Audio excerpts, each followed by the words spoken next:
Showtime. Okay, I call to order the regular Board of Education meeting on April 27, 2023 at 6:34 p.m. in the boardroom of Oak Park Road Forest High School, and have a roll call, please. Ms. Spivey. I'm here. Dr. Maharaj. Here. Mr. Arkin. Here. Mr. Henry. Mr. Martieri. Here. Ms. Cyrus. Here. And Mr. Coxey. Here.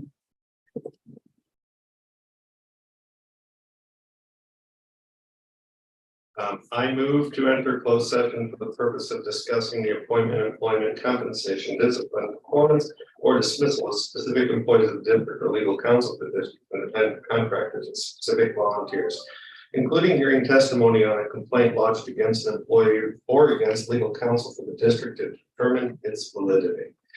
Collective negotiating matters between the district's employees or the representatives or deliberations concerning salary schedules for one or more classes of employees.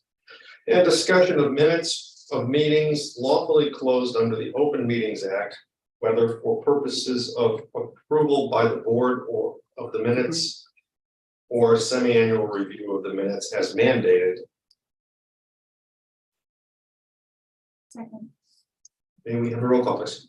Dr. Maharaj. Yes. Mr. Arkin. Yes. Mr. Henry. Mr. Martieri. Yeah. Ms. Harris. Yes. Ms. Spivey. Yes. Mr. Coxey.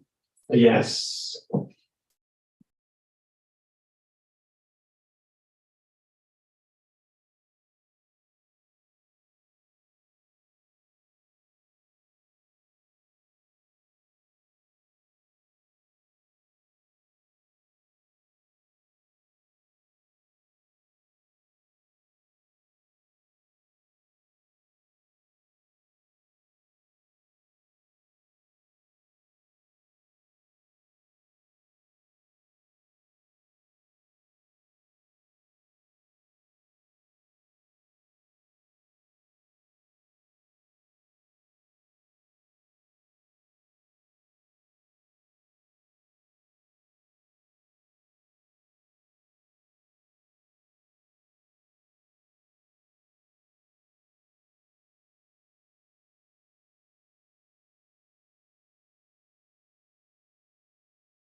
Stop with that. Go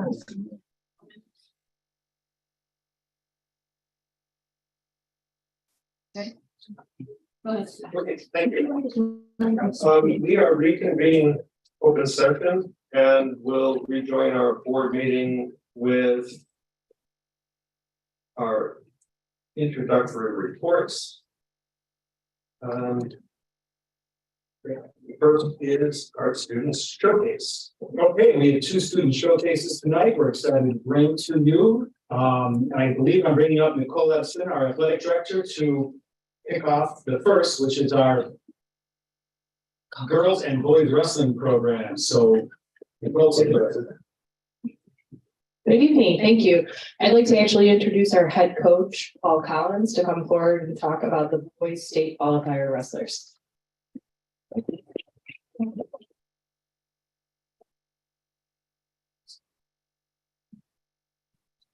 Right. Yeah.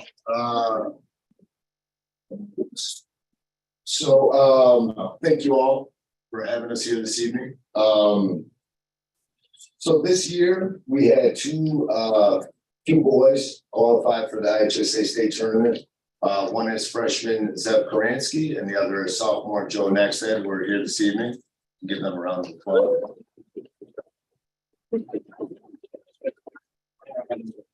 A couple of things I want to note about both of these young men is obviously they're on the younger side and have had a lot of success, you know, just within their first year, within their first 2 years here at the high school, on and off the mat.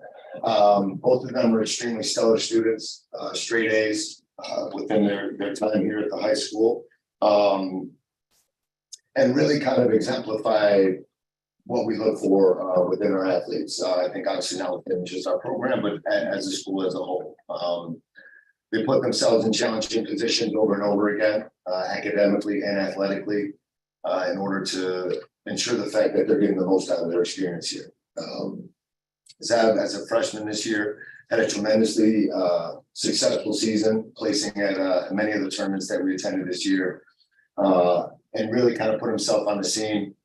You know, he qualified for state, didn't necessarily get the results he was looking for, but with over 30 wins as a freshman, leading the team in pins as a freshman, was something that we were extremely, you know, coming in, he was, you know, somebody that we were excited to see him and see what his journey would be like here at the high school. And I think this year was something definitely for him to build on. Joe's a sophomore and was actually our team MVP this year. You know, finished 1 and 2 at the state tournament. Again, a little bit short of you know, maybe his, you know, what his goals were of getting on a stand. But I think both of these young men have put themselves in a position to carry on the tradition of Old Park wrestling in terms of going to the state tournament, looking to be an all-state wrestler, maintaining a high level of achievement in academics. You know, even, you know, now it's been 2 months removed from the state tournament, and actually they're already gearing up to compete in a tournament this weekend that will allow them to represent Team Illinois at the national tournament in July. So their goals continue to become higher, and we're hoping that we can provide the proper structure for them to continue to succeed. One other thing that I do want to note before we move on to our girls is both Joe and Zev competed in our Little Huskies feeder program. You know, and actually this year was the first year we had a middle school program, and we have the Little Huskies that are run out of the high school, which is extremely beneficial. The kids get to be in the building; they're already acclimated to the space, and it's a great way to build a community within the sport. Being a part of this school and community since the 80s, I have a strong feeling about the space and the community. So I'm extremely grateful for the fact that I get to come back and get back to the school. But the idea that these young men came through our programs, and that we're also working with D97 to develop more programs, so that, you know, this year we had, I believe, 8 or 9 wrestlers that had wrestled through our Little Huskies program. Next year we have 6 kids coming in from the Little Huskies, and we have another 7 or 8 coming in from the middle school. So it's just a way to develop, obviously for us, it's a way to develop a better connection with wrestling. But I think it's a great way for us to also build a connection as a high school to the middle schools and D97. So I want to acknowledge these young men and their efforts. And I'm extremely grateful for the opportunity to be able to be here and speak on their behalf. Joe would like to probably talk, but he won't. Sam definitely does not want to talk. But they, you know, the effort that they give and the perseverance they show is something that's inspiring to me. So I'm appreciative of their efforts, and we look forward to being here again next year with some medals. So I'll introduce Coach Fred Harkin, and he will talk about our girls who had another stellar season. Thank you very much.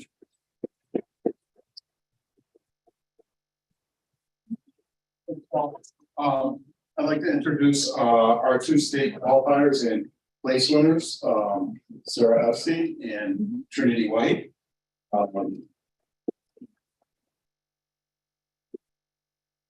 For those who don't know, girls wrestling is the fastest growing sport, high school sport, not only in the state of Illinois, but in the country. State of Illinois grew from 5 years ago when we started of having about 225 girls in the state to almost 2,000 this year. Our girls have been dedicated and they've shown an incredible amount of perseverance and grit. Being juniors, both Trinity and Sarah started in the middle of the pandemic. And at that time, we were practicing basements, bedrooms, backyards, parks, MMA gyms, anywhere we could. And we had a very abbreviated 6-week season where we could only wrestle our conference foes.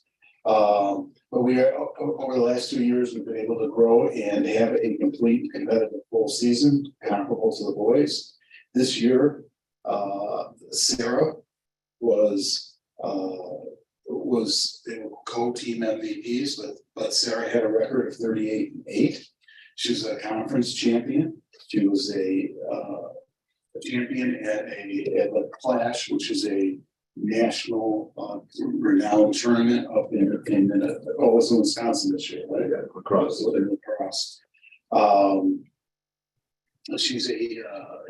She placed second in the sectional and 4th in the state. Her loss came from the eventual state champions, the 3-time state champion. Sarah is a 2-time state place winner. And she's the first junior ever to be invited by the Illinois Wrestling Coaches Officials Association to compete in the Illinois-Indiana Classic Duel. She's an outstanding student with an unweighted grade point average of 4.0. Trinity is also a junior, had a record of 30-9, to a conference champion. She was a sectional runner-up and 4th in the state, also moving to the eventual state champ, which was a tough one. She is our first 3-time state place winner.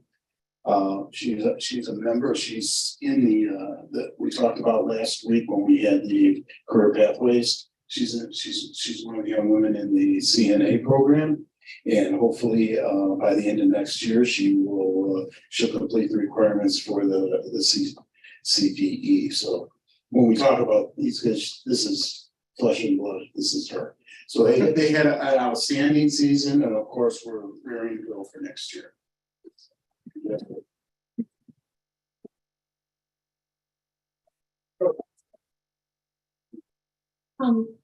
Coach Hartman, thank you also for your volunteer work with that group of girls, because I know you put your entire heart and soul into it. I know for me, innovation is just for the joy of doing it. So thank you. It's a pleasure. Thank you. All right, our final student recognition of the evening is our Art Connect Ed Visual Art winners. And we have Dr. Theoreza coming up to introduce that university. So go ahead.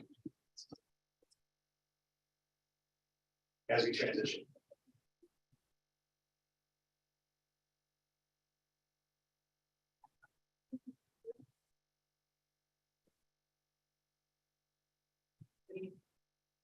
we're excited to introduce to you our students. Recently, our art students had the opportunity to participate in the Illinois High School Art Exhibition and brought home some serious scholarship money. I'm going to let Ms. Novotny, the visual arts teacher, share a lot more. Hi, thank you so much. My name is Lindy Novotny. I'm the visual arts department chair. I've been here 23 years. This is a really special recognition. The Illinois High School Art Exhibition was developed to basically give students in the arts scholarships. There was not any kind of organized group for that. We know that student athletes get recognized often with scholarships, but there wasn't an organized event in the state. So this is now the 9th year that this has been happening, and we took home some pretty awesome awards. So wanted to recognize just a couple things. There were 3 parts to the exhibition, and the 3 young ladies that are standing here right now are 3 of our seniors. So I'll talk about them in just a moment. The first of which was the Northern Regional Exhibition, where we had several students nominated in that category, selected, and then they were able to show off their work. So that was just general exhibition, and that's open to all 9th through 12th graders. The early college program is also something that's offered to our 9th, 10th, and 11th graders. These are students that are aspiring artists and can be offered scholarships. And we did have 1 sophomore student, Olive Merrill, who was awarded a full tuition residential program summer program this summer for the Cleveland Institute of Art. And then these 3 seniors here, they were among 3 of the top 20 most awarded seniors in the state of Illinois for the amount of scholarship money that they were offered. So each school can take a look at their portfolio. So Lila, Amelie, and Lauren each submitted portfolios of their work. They could submit up to 20 pieces, and a variety of schools, about 75 to 80 schools in the country, can take a look at these scholarships and then offer them by enticing them with money, come to our school, come to our school. And in total, OPRF had $1.7 million of scholarship offers to our seniors. Really impressive. Each of these young ladies had over $400,000 each offered to them, obviously split between many schools, but they got to choose which school they'd like to go to, which they'll speak about in just a moment. So just to be clear, we were the 26th school out of 150 in terms of the number of scholarships we were offered. So we were ranked 26th. As I mentioned, it was $1.7 million. We actually had 6 seniors that were part of that. And these young ladies were 3 in the top 20. We've never had anyone in the top 20. So that's why this is quite an honor. So I'd like for each of them to just say where they're going to school. So go ahead, Lauren. I am Lauren Edwards. I'm going to Savannah College of Art and Design. I'm going to be studying jewelry design. Hi, I'm Amelie, and I'm going to be going to the Art Institute of Chicago. Hi, I'm Lila Grove, and I'm going to go to Maine College of Art and Design to study ceramics. Thank you so much. We have such a supportive community here at OPRF and the whole community of Park and Roof Forest. So we're really proud of our senior artists. Thank you so much.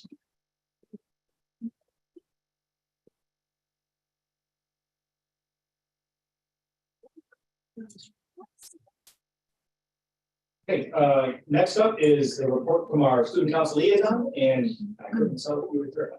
So that is not this.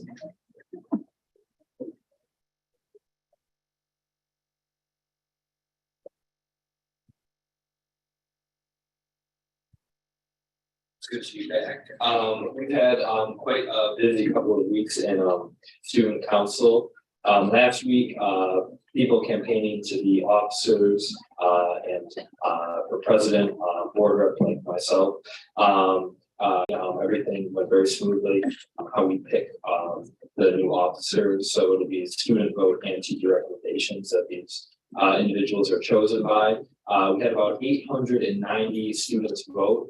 And the officers will be announced next week, including my replacement. And we've also been doing some stuff with the advisories. We had the advisory door decoration contest, and we gave them prizes, snacks, and that kind of thing. And also a lot of the seniors now, as May comes up, are looking forward to all the activities that entails prom and graduation and all that. And also student council will be doing some stuff for teacher appreciation week, and we're going to be planning that next week. But that is all I have for you guys tonight. Thank you.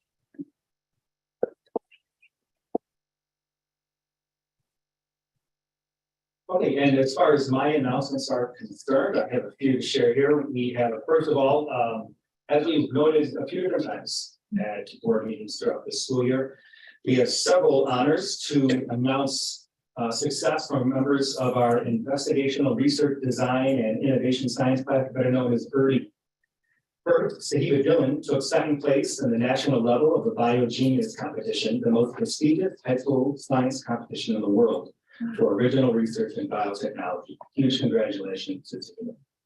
In addition, all the other students in the class were selected as semifinalists to compete for top honors. They are Jackson Baker, Aurelia Bryce, Rachel Chung, Isaac Davies, Nadia Dillon, Victoria Evans, Grace Cook, Helen Lalos Terrell, Mateo Neri, Amelia Parisio, Emilio Perez, Jonathan Schiff, Marina Jobim, Phoebe Tenacia, Bianca Turner, Rhea Richards, Henry Roloff, and Ezekiel Wells.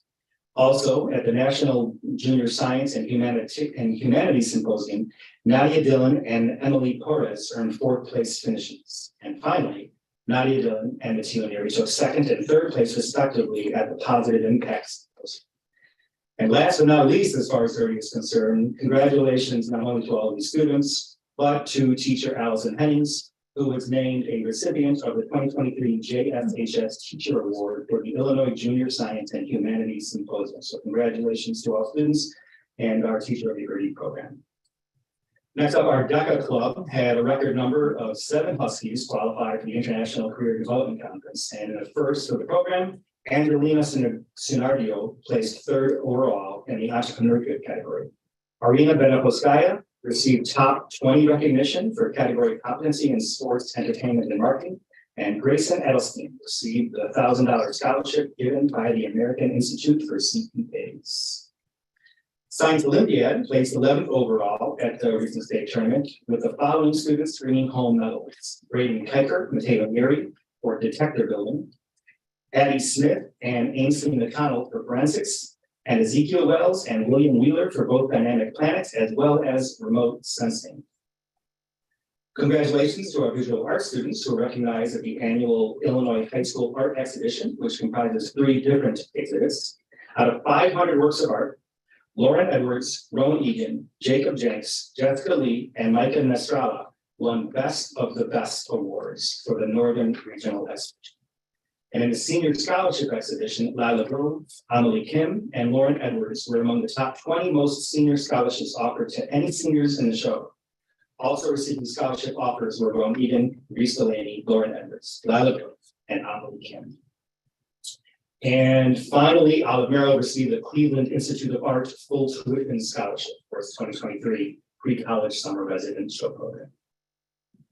I want to give congratulations also to Noteworthy, the OPRFHS show choir, for placing 3rd overall in the mixed division tier 2 at the recent Herford Swing and Sing 2023 competition.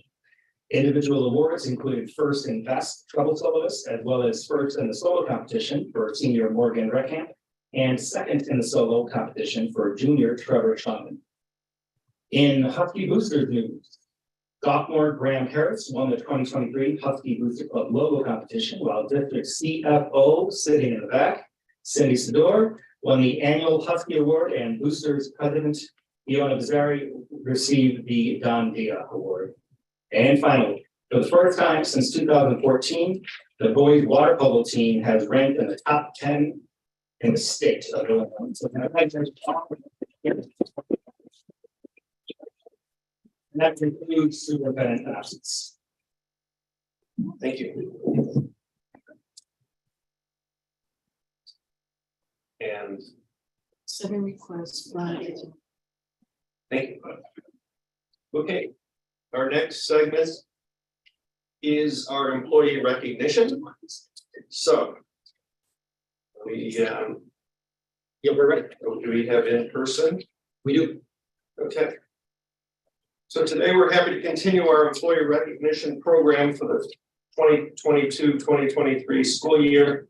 The employee recognition is being sponsored by Oak Park Bank, Wintrust Community Bank, new this school year. The bank's motto is to work hard to be an asset to the people in the community they serve.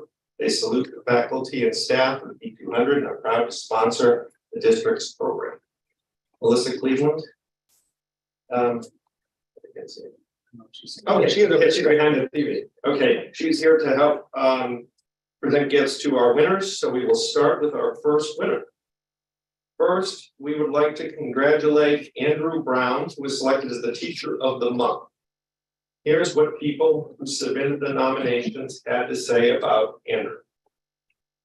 For months now, Andrew Brown has been very helpful in the hallway during passing periods. Andrew has been one of the only teachers who has been consistently coming to help clear out the third landing during passing periods. He has a great relationship with the students and is very encouraging to the students who need it most. He always has a positive attitude and is an overall great presence that helps make the hallways a safe space at OPRF.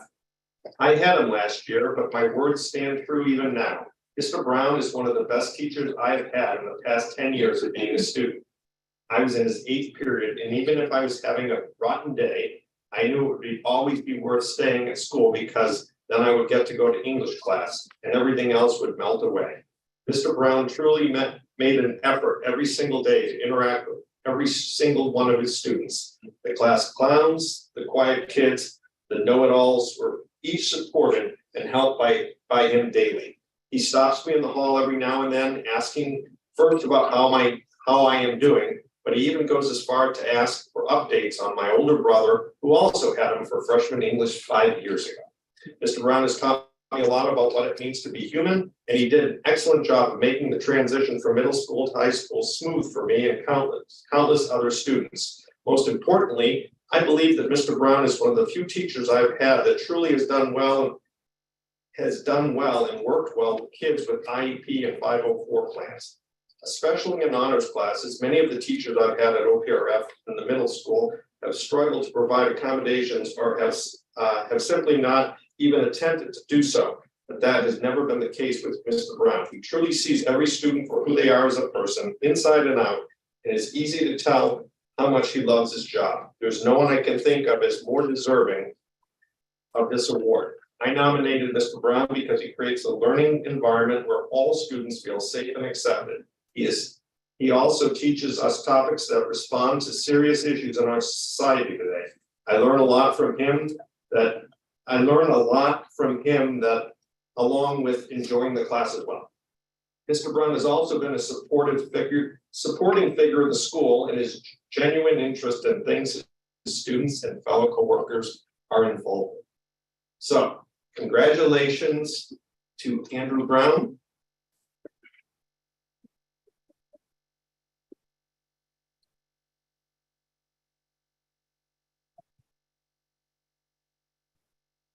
I'm just incredibly honored and humbled to be here and to get this award. I love working here, and I love being a part of this community. And I just want to thank the Employee Recognition Committee. We have much to celebrate. Thank you.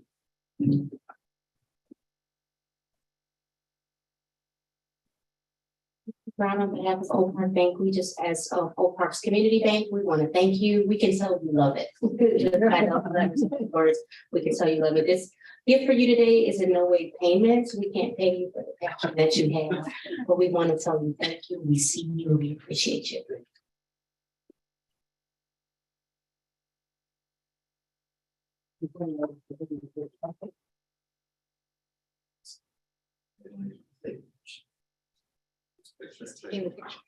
Somebody's taking pictures.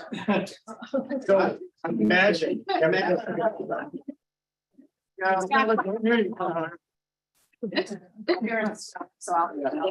you.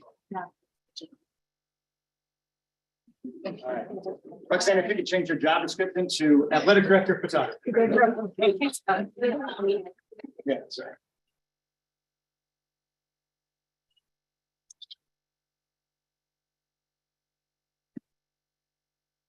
Okay. And now I would like to extend congratulations to our April Employee of the Month, Lynn Branson. Here's what people who submitted the nomination had to say about Lynn. Lynn helps run the athletic department smoothly. All the coaches that come through the athletic department love her. She makes working with her during sporting events fun. Lynn wears many hats besides the girls' equipment manager. The coaches and teachers always trust and respect her. to the fullest. Lynn Granzik has held different roles at OPRF over the years, and I've always known her to be very hardworking and dedicated. She goes above and beyond, is always willing to help others inside and outside of athletics. And has always done an amazing job with her uniform pickup drop-offs for the drill team. Lynn is involved in so much around the school and is always so helpful and willing to help others. She goes above and beyond for the coaches, student athletes, and the entire athletic department. So congratulations to Lynn. And is there anything she'd like to say?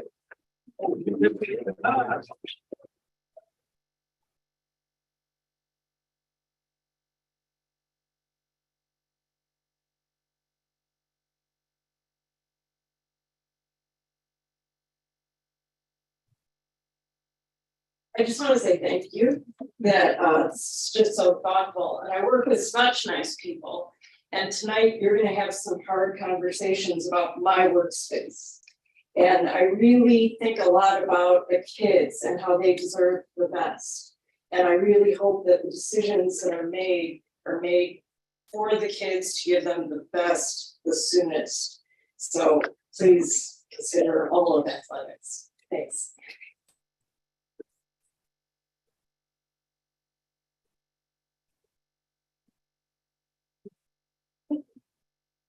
And now our professional. Yes, I got it. This is practice. All right, cool. Thank you.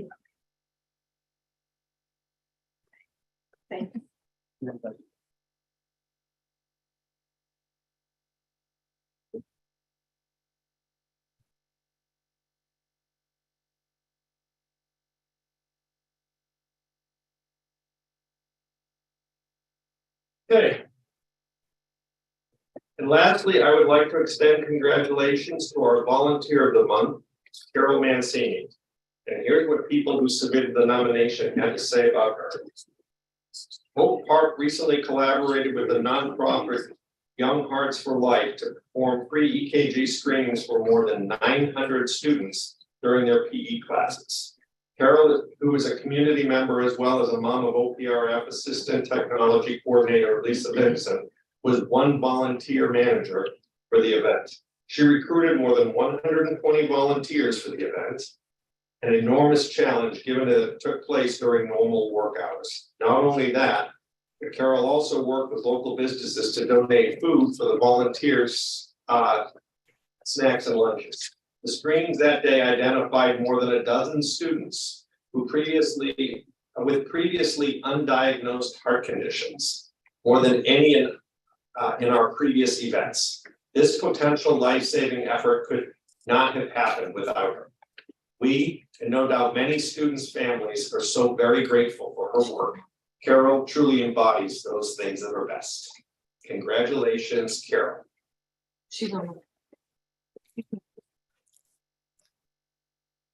Well, I couldn't be there. I have some mobility issues. So I want to thank you for acknowledging me in that fashion. And I felt really honored to be able to participate in this event. Cardiac screening has some personal relevance for me. And I look at the results and I realize that we changed the lives of 12 families, but we brought peace of mind to over 900 families, and that was absolutely well worth the effort. So thank you for it. Thank you.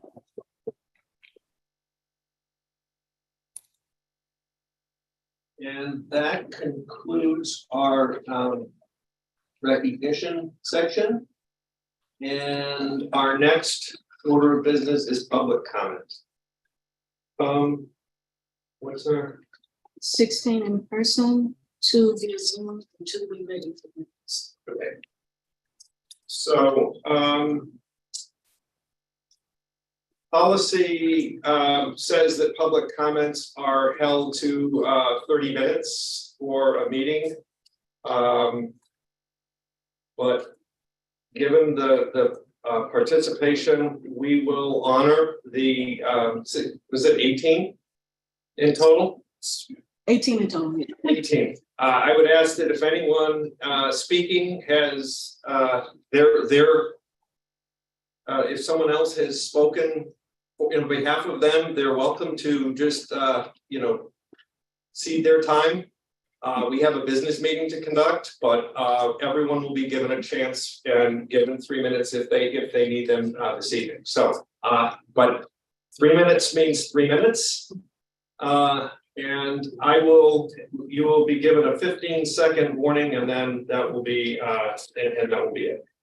So please limit public comments concerning matters within the jurisdiction of the Board of Education to 3 minutes. It is not intended to be a dialogue with the board, and any questions will need up to 2 weeks response time. So with that said, Lisa, can you start us off? And please forgive me if I mess up the last name. The first speaker tonight is Dr. Nick Collier. Thank you, Lisa. Well done. Hello, my friends. My name is Nick Poliak. I'm the superintendent of the Leiden High School District, your neighbors to the west. And I'm here on behalf of our school district, our music department, and our Board of Education with a very heartfelt thank you. 2 weekends ago, there was unrest and violence around Millennium Park in Chicago. Last Friday, we were supposed to go downtown to have our band, orchestra, and choir students perform at the Chicago Symphony Center. We made the very difficult decision hours before to cancel and not go down over what might be happening in the city of Chicago. We didn't want our students to lose that opportunity, and so we began calling every venue within a 30-mile radius that could host us with the 1,700 tickets we've sold and the 300 performers. And we were told, no, we can't, we're busy, we're not interested, by everyone except for Greg. And so Greg said, yeah, I think we can help you out. And we turned on a dime and we brought our kids here and we were welcomed with open arms. A huge thank you to your theater department, to Kyle and Christopher and Kajan, to your safety and security team, to Lisa, everyone who just welcomed us and brought us in as if we were part of your family. And because of it, we had an amazing experience. Our community was so appreciative, and it meant a lot that we wanted to come in person and say thank you. And so on behalf of the Board of Education, please accept that. Know that we owe you guys one. You saved our bacon. Next time you need us, we got you. I've been the superintendent at Leiden for the past 10 years. I've had the privilege to work with Steve Soye, with Joy Lynn, and now with Greg. Been an honor. You have wonderful, wonderful people here. 10 years ago, I sat in a cafe with Steve Soye, and he told me about the plans to build a swimming pool. And he was so excited. And since that time, Leiden has developed, built, and began using our swimming pool, our new facility. And I want to commend you tonight for what you're doing. I want to let you know that we have a beautiful facility that's made a huge difference in our community. And I look forward to what's going to happen here and fully support you on that. So thank you for your time.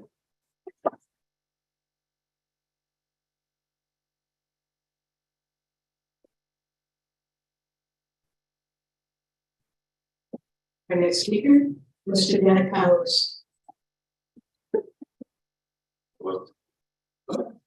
The early 2000s were, in my view, breach of fiduciary duty to the taxpayers of this town. They didn't act in good faith. They exploited that loophole. You wound up with the surplus. You know that story. So knowing that story, I would have hoped that you as a board would want to right that wrong and put this automatically to a referendum. Instead, you're overseeing a renewed overtaxation, a new surplus that you're projecting to reach $5.5 million annually and to continue indefinitely. You worked pretty hard to get around a referendum, it seems. You're saying that you can self-fund Project 2, which is a terrible euphemism in that District 200 self-funds nothing, the taxpayers handle it all. You're asking us to believe that Project 2 will not raise our taxes. It already has. Projections can be off wildly, we know that. 10 or 15 years ago, with enrollment about 3,300, projected enrollment to rise to about 4,000. And according to you guys, started a resource up for that. But it's only at 3,400. Project 1, coming in about 33% above budget. Project 2, projected at 102 million, but only based on loose schematics and blueprints. The final number could be 150 to 200 million, who knows, with overruns and interest. Projects 1 and 2 alone total probably 193 to 243 million. And you originally told us to all imagine plan all 5 projects could be as much as 218 million. projections. We're told budgeting methods these past 10 years mean the board can project with confidence the next 20. Not sure about that. You're looking at 10 past years of stable interest rates, low inflation, a growing pre-pandemic economy, and thinking it can be extrapolated 20 years out to an all-but bankrupt state capable of what future funding for you? And what if state transference of pension liability? 20 years beginning in a post-pandemic era of an unstable economy, historic inflation, volatile and skyrocketing interest rates, a looming recession with 5 teacher contracts to go in that span.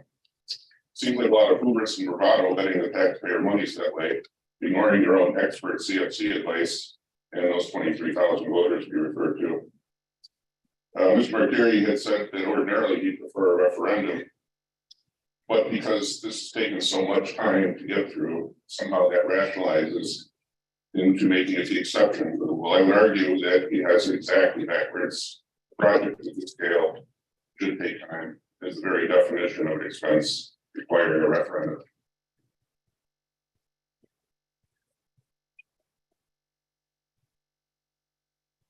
The next speaker is Monica Sheehan.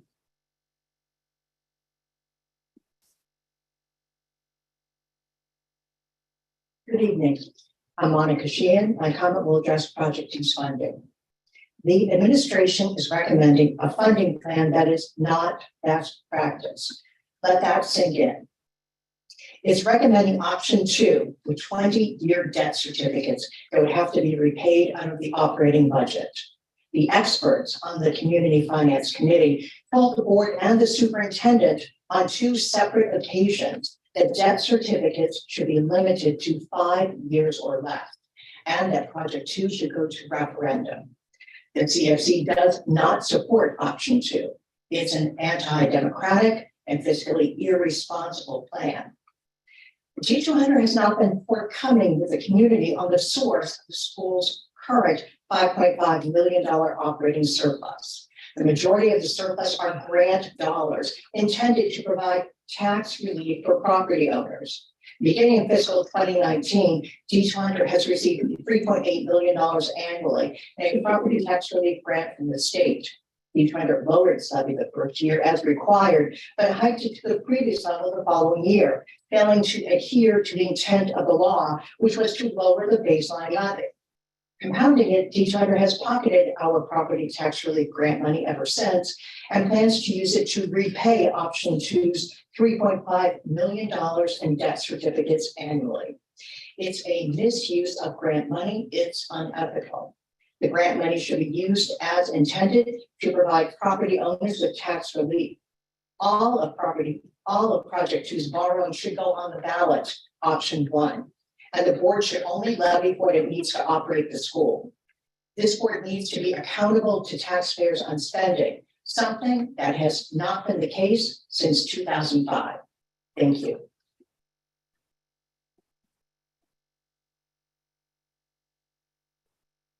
Our next speaker is Judith Alexander.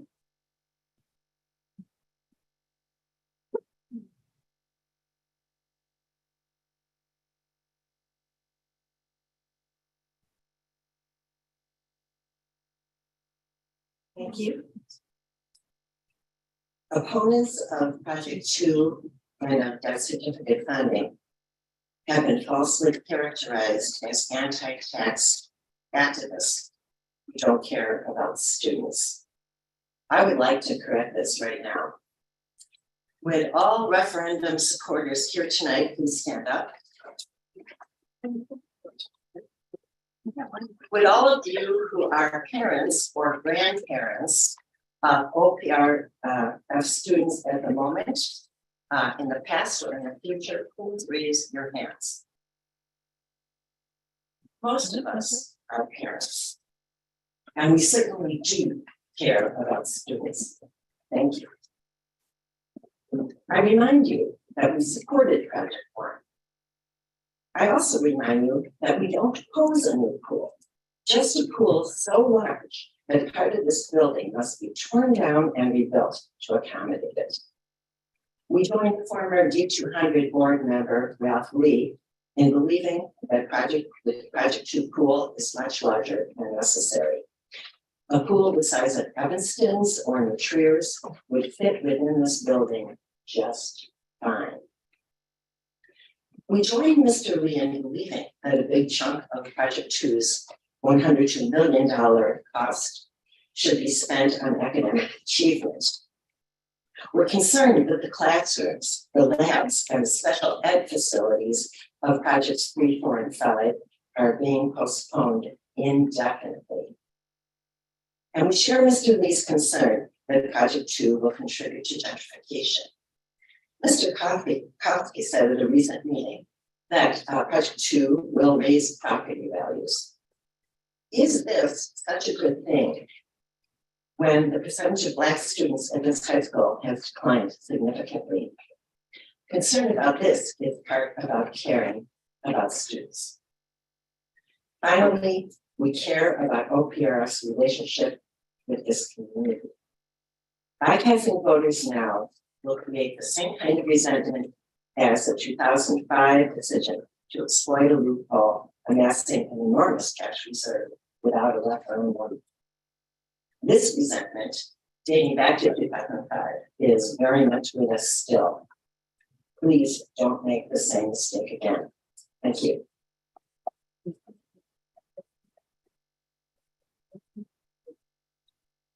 Your next speaker, Ms. Gina Sonello.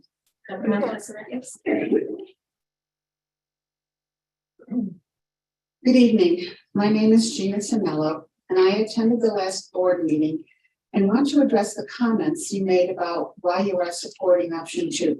Several of you said that you just didn't want to wait a year for the next election to put the funding on the ballot.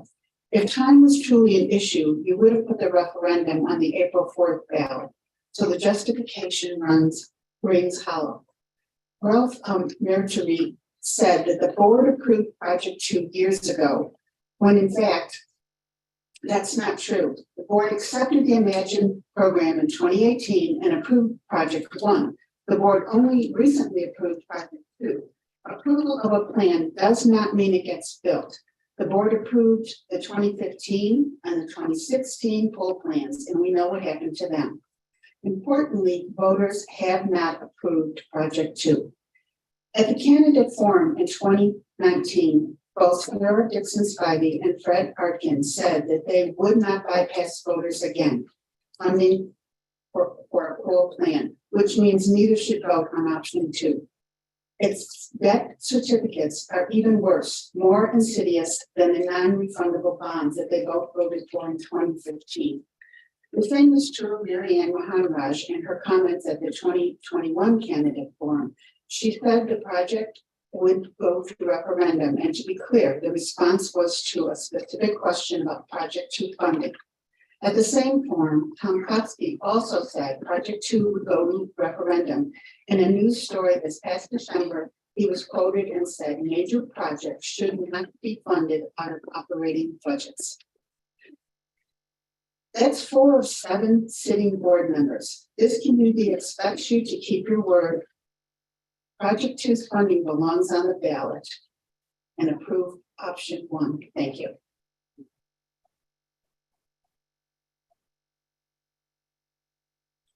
Next speaker, Mr. Dan Hollenbeck.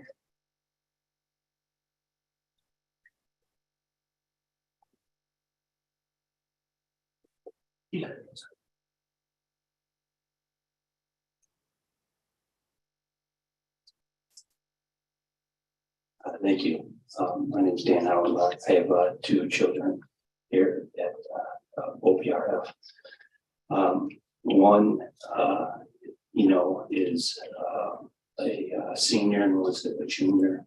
One's a girl, one's a boy. One's a swimmer and a water polo player, and one is in the SCD program. And the whole I'm here to support you going forward tonight and improve the upgrades on the facilities. My daughter has struggled. I've talked once before board. I was so happy my daughter actually graduated from 8th grade. And I look forward to her graduating here. She's a continual senior. It's her 6th year.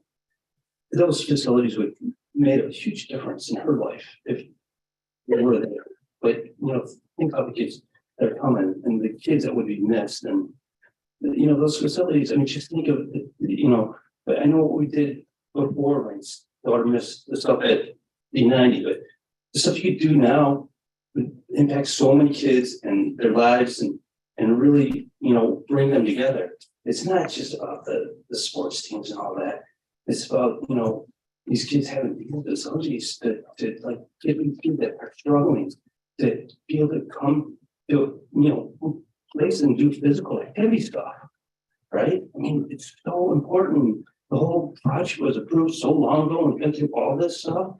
And I'm just here to support. I just really want to thank you for all the hard work you do and just think about the kids. And let's get on with this. Okay.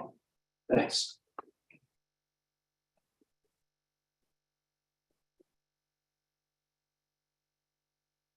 The next speaker, Mr. Kenneth Lepard.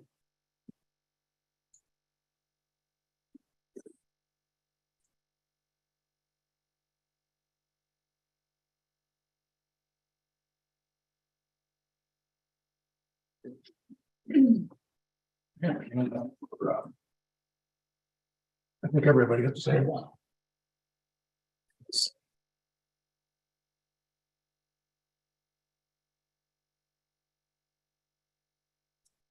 Members, I sent you a 10-page detailed analysis and critique of your plan to use 20-year debt certificates, which draws upon the underlying economics of school finance, a 114-year history of real expenditures for students, a forecast of real expenditures for students by an arm of the U.S. Department of Education, and your own history of teacher salaries for the district. I then use insights from those items to produce my own projection of your operating funds financially. What econometric model and economic precepts did OPR use in this model?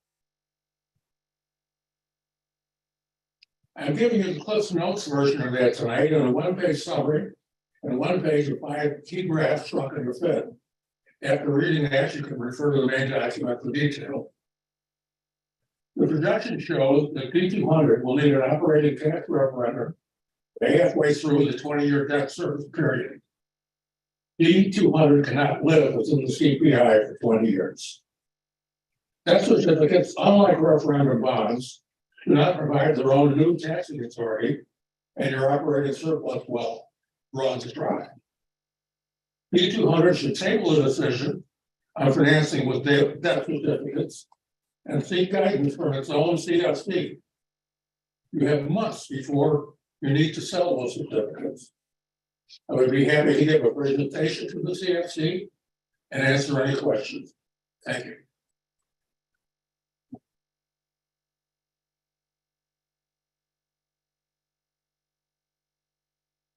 Our next speaker, Ms. Catherine Young.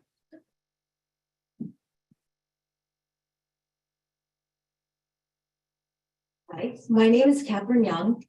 I'm a River Forest resident. I'm a freshman at OPRF and 8th grader at Roosevelt Middle School and 4th grader at Willard. I'm also an educator in nearby school district. I'm also a proud alumni of the class of 1988, Go Huskies. I was at a recent in-service and the presenter mentioned something about teaching with urgency.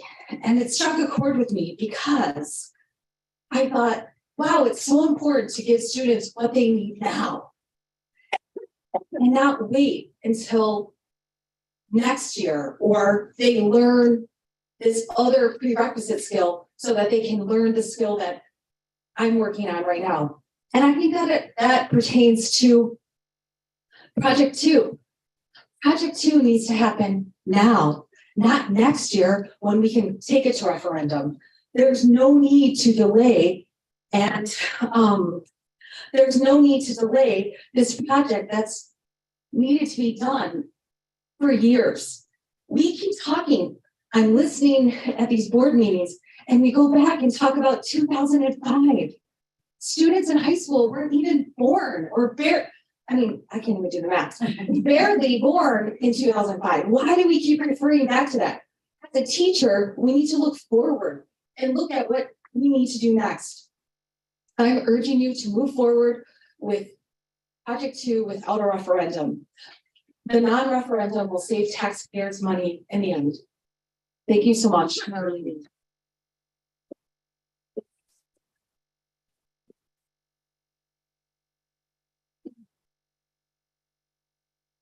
Next speaker, Mr. William Gale.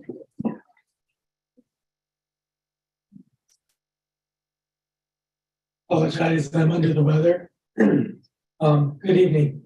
I'm reading this comment for Barbara and Richard Corbin, could not attend tonight. Throughout America, we lament the decline of our democracy and acts of voter suppression. When this occurs, our right to individual representation and the ability to determine the direction of our communities devolves into an environment where a select few impose their will on the people. The villages of Oak Park and River Forest are proud of being at the forefront of progressive politics and protecting the rights of all individuals to have a say in their future.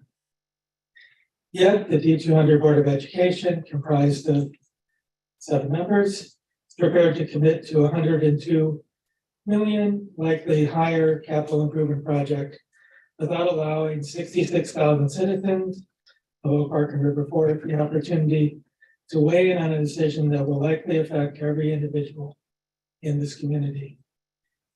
If the best interest of our community is truly the goal of the board and Project 2, why do we fear a debate that a referendum would initiate? Yes, a referendum will have an impact on the cost of any project, but the discussion and transparency would likely result in a solution with broader support and better reflection of the interests of the community. In 2020, over 23,000 voters agreed that expenditures over $5 million should require an approval by referendum, position once endorsed by some board members.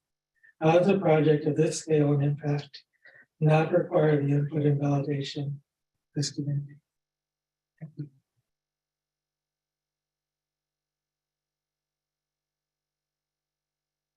The next speaker, Ms. Ann Jordan Baker.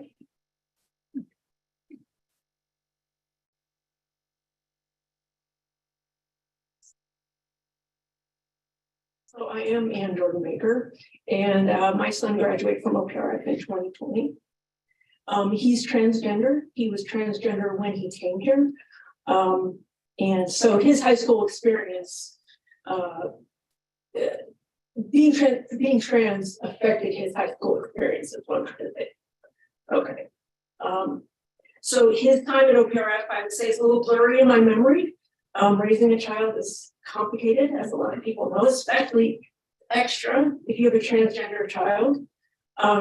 He had many good experiences here, and I do want to take a moment to, this is a love letter to a lot of people who were really good, extra good.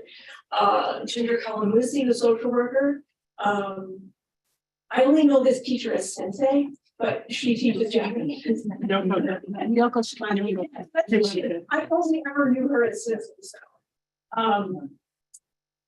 He was wonderful. Japanese club was great. Manga club, John Toretta, Daryl Hobson, A Place for All, which is the LGBTQIA.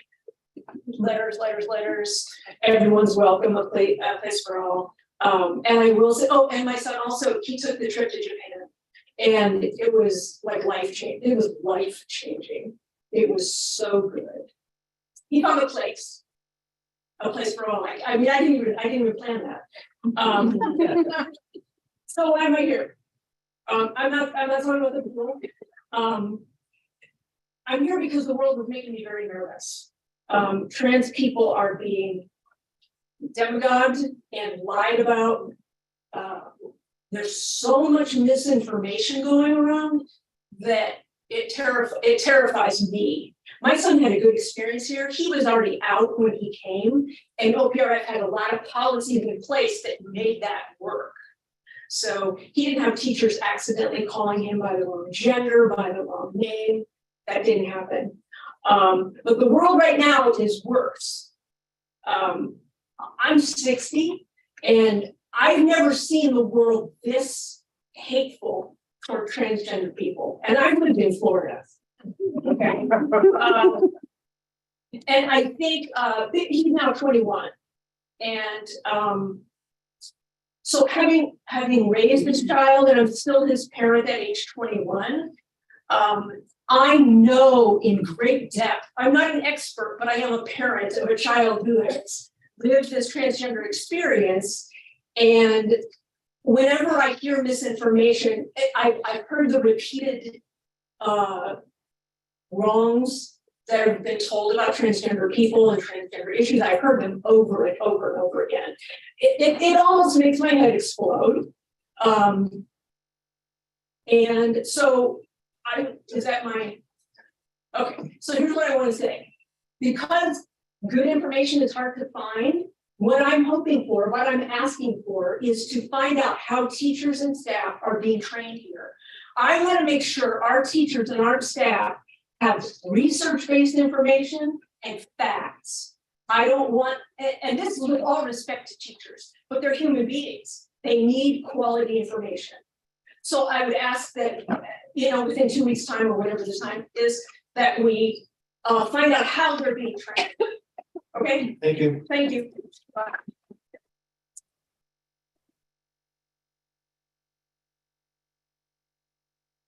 The next speaker is Jane Zawodowski.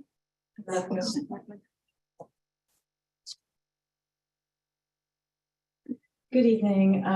What a meeting of import to be at with the big issues that we're talking about. And I was going to make an analogy that I want to talk about not swimming with water, but swimming in the world of transgender also. I'm really grateful to have been here with Anne today.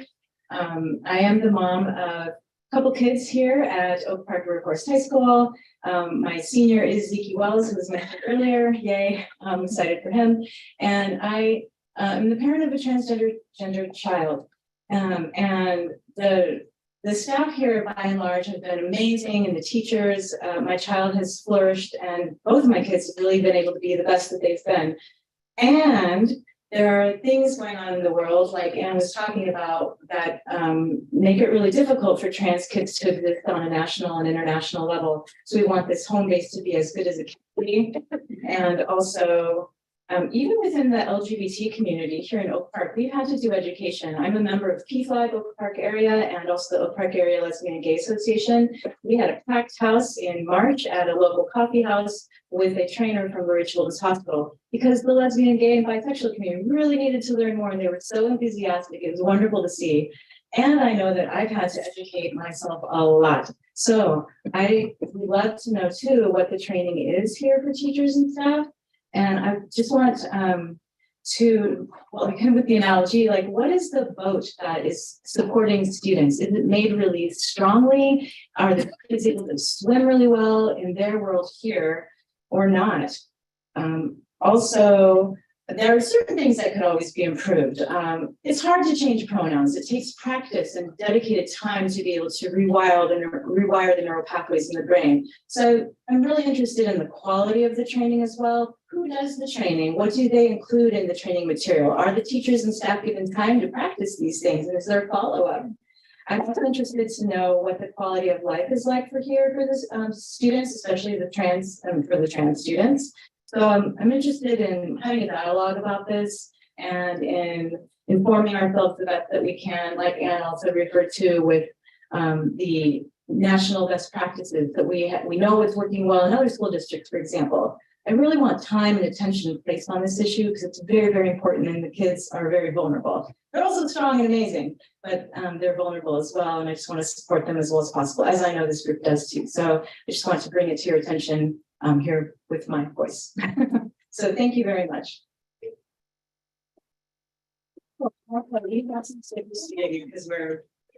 Because we have full of bags.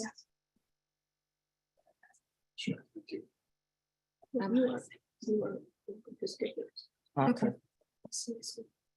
Thank you. Our next speaker, Mr. John Duffy. Good evening. I'm here representing the Committee for Equity and Excellence in Education. Tonight, we call on board members, including the newly elected board members, to speak to the importance of ensuring resources for racial and other forms of equity as you decide on this divisive funding of Project 2. At the fall 2018 Imagine Public Town Hall, we urged you not to let the Imagine plan in any way jeopardize diminished commitments to equity. Since then, we've been repeatedly assured that that would not happen. That we would continue on the path to becoming a national model for equity and excellence. Tonight, we ask you to renew that commitment. But not just in words.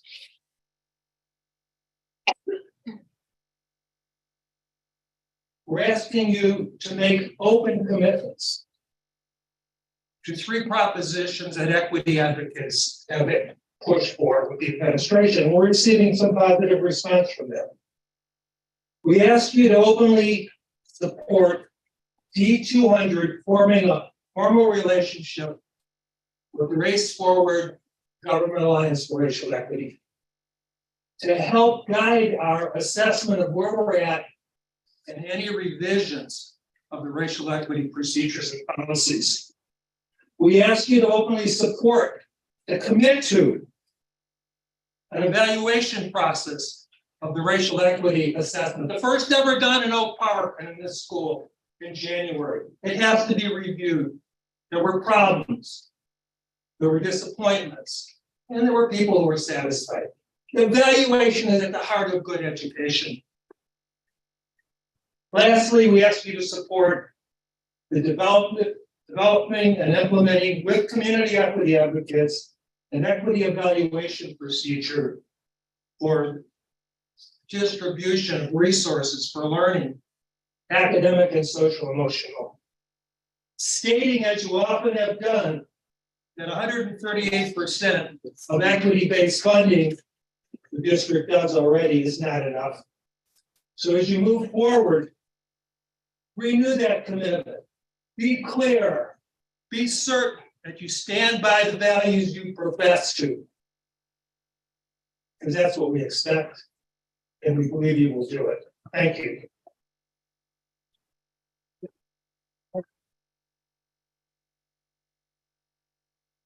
The next speaker is Allison Welch.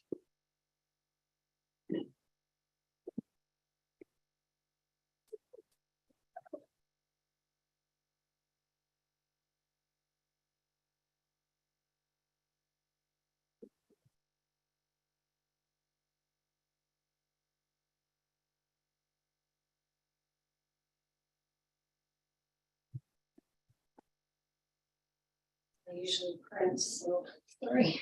Okay. Good evening. My name is Allison Welch. I have a sophomore and a 5th grader.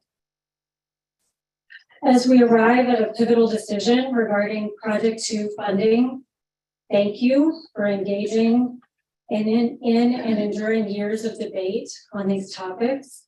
For some of you, close to a decade. My hope is that you will act to fund Project 2 as recommended by the administration and avoid the unnecessary turmoil of a prolonged referendum battle. A referendum does not serve democracy, the community, or most importantly, the interests of the students who deserve better at OPRF. Project 2 opponents want us to believe that a referendum would represent an open, democratic community discussion of the merits of building new facilities and a process where well-informed citizens will weigh pros and cons after hearing all the facts. But the actions and approach of these residents does not indicate such a process would be this ideal engagement of a civil discussion among a public fully and fairly educated on the issues. Opponents have demonstrated over several years a willingness to misrepresent facts, to spread personal opinions and speculations as if they are established truths, to mislead through inflammatory language, and ignore or dismiss facts they don't like. They regularly and publicly attack the intentions and integrity of administrators, teachers, staff, board members, consultants, members of the Imagine Group, and other community members. We saw this during the 2016 referendum. We see it several times a month at this podium, weekly in letters to the paper, daily in social media posts. Project 2 opponents routinely complain about a lack of public trust in our elected officials and education professionals, while at the same time, their misinformation and conspiracy theories are a key source of influencing that lack of trust. Symbolically, they take embers and fan flames every week. The referendum will create yet another opportunity to add fuel to that fire, causing civil discourse to go up in flames in that process. This doesn't seem to matter in the quest to prevent construction and renovation of needed facilities at OPRF for our students.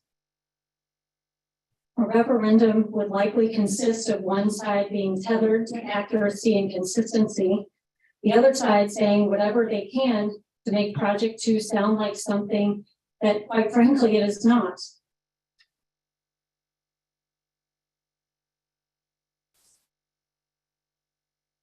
Not to mention the way that this would continue to distract from so many other challenges, opportunities, possibilities that must be tackled by you and the administration, from academic achievement to equity to mental health for students and more. Thank you.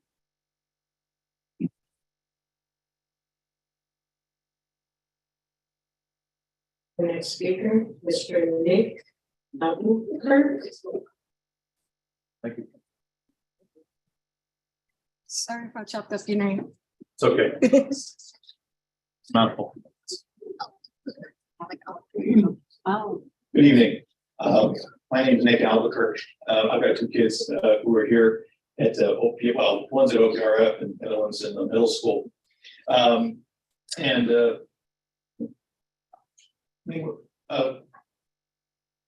Famous philosopher Aristotle, he thought that direct democracy was perhaps the worst form of government there is. He very much liked representative democracy. And today we have representative democracy. That is our governmental type. And we elected you guys to make a decision. And that is because, as Aristotle pointed out, the masses are often swayed by all kinds of arguments which aren't true, by all sorts of emotion, and they don't have the time, they don't have the focus in order to really learn the facts and really know what they're doing. The really greatest problem that we may encounter with a direct vote, with a one-man, one-person vote, is that ultimately we'll wind up doing nothing. We've already done nothing for 10 years. And we do know one thing. We can argue here about the numbers all we want. I understand that there's nothing perfect here. There is no good option. We do know this. We do know that 10 years ago, it would have been much, much cheaper. And we do know that 10 years from now, it's going to get much, much more expensive. Those are facts that no one can deny. Whether or not it comes out of bonds, or whether or not it comes out of direct funding, or however you want to do it, it still comes out of our pocket one way or the other. And so no matter how you slice this, I would ask you to make the decision now. I like option number 2. That is because it is the fastest and ultimately it will be the least expensive. Yes, there could be cost overruns. There will be cost overruns, but delaying that 10 years from now, 2 years from now, 7 years from now, it doesn't make a difference.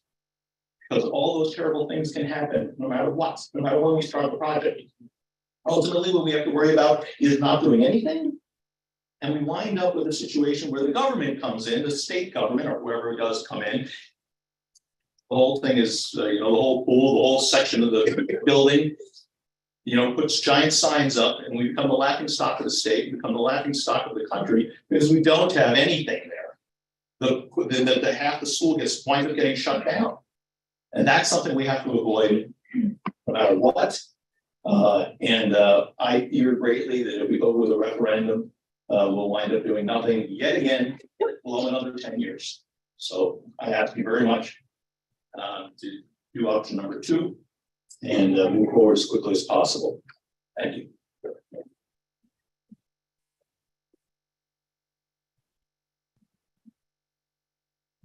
Next speaker, Mr. Mike Gibbs.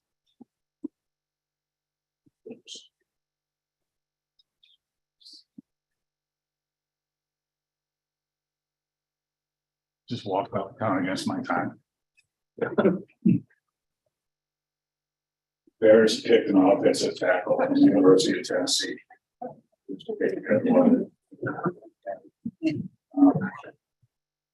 Congratulations to Lindy Novotny and Fred and Coach Collins on the academic achievement of the students they brought before us tonight. You're the only 3 to talk about what happens in the classroom. Good evening. Thank you all for listening to my thoughts on governance again. I've always been fond of the old adage that everyone is entitled to their opinion.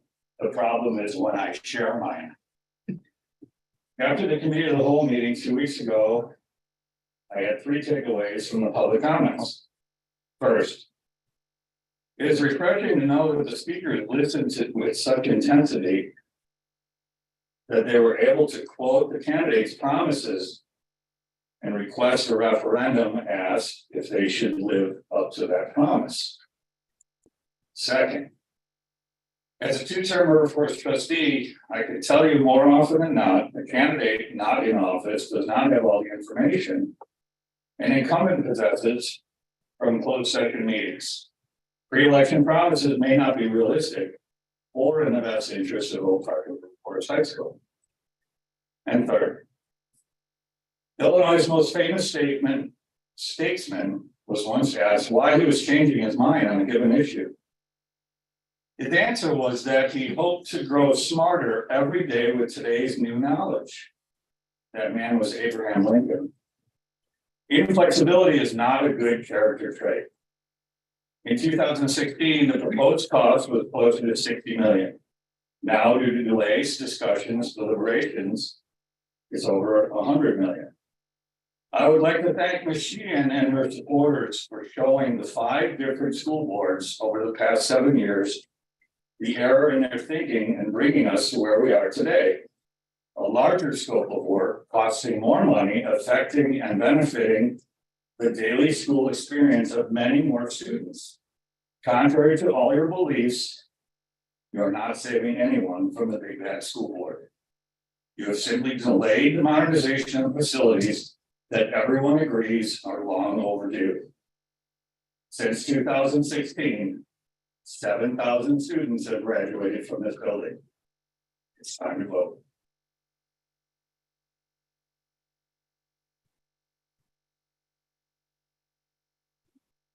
Our next speaker, Ms. Mary Bird.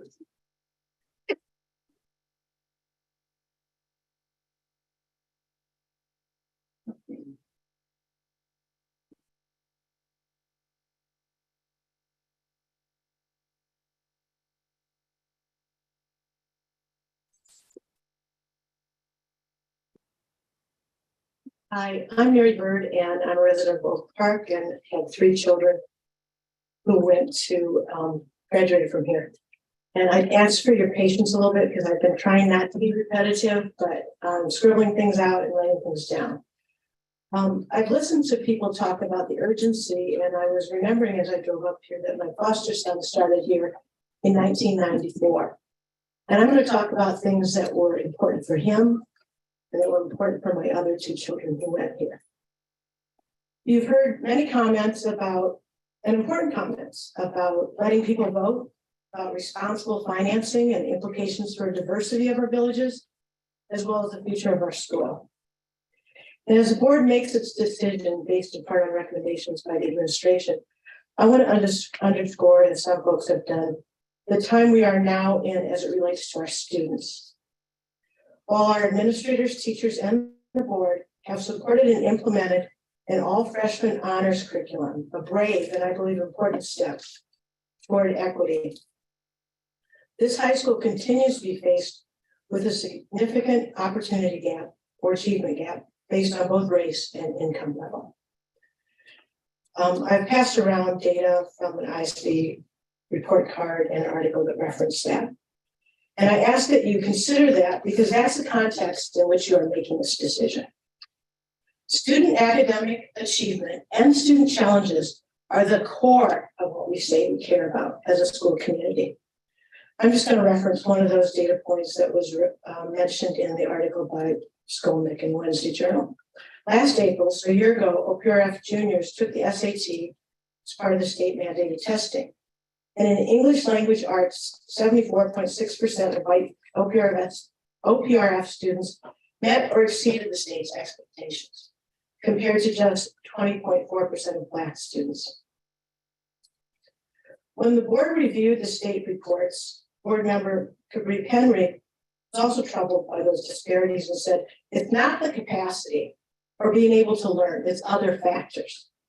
And that's correct. And it's up to us as a school community and you as board members to demonstrate tonight that student academic achievement is the most critical issue for OPRF High School. It's been said we can do both. We can have an extensive project too, and we can support all our students academically, including our Black students. But I hope that when you see this kind of data, and this is data prior to that large investment in private foot, I hope that you will understand why parents such as myself and people in our community are skeptical. There's been some great quotes up here, and I'm going to add another one, Mahatma Gandhi. The true measure of any society can be found in how it treats its most vulnerable members. Moving toward funding on Project 2 by Option 2 and tying our community to that fate is not demonstrating a commitment to the academic achievement of all our students at OPRF High School, and particularly not the most vulnerable members of our school community. Thank you.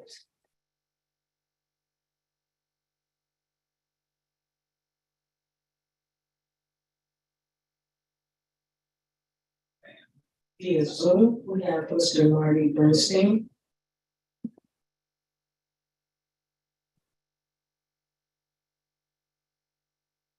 Mr. Bernstein, you can unmute.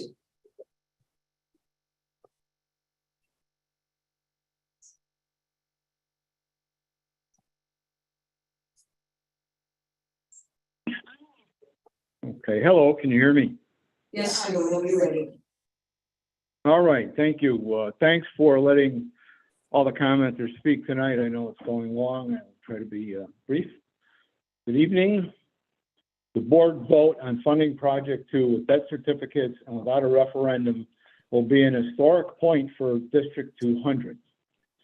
Bypassing the voters on this large capital expense is a larger issue than just funding Project 2. This board will set a precedent for all future District 200 boards for large capital expenses. Why will future D200 boards not spend with abandon when they only have to answer to the administration and not the taxpayers who elected them? The majority of the current D200 board members supported the use of a referendum for large capital expenses. Instead, the D200 board overtaxed more than needed for an operations levy in order to bypass the voters for this project. This is not financially ethical, transparent, or honest, but it will set a precedent for the future. This board was elected to be a faithful protector of the school district's assets, and losing the trust of the taxpayers is a serious mistake. If this board believes option 2 is right for District 200, let the taxpayers vote on it. Many of the board members have expressed support for referendums for capital projects, and if this is not the right time, when will it be?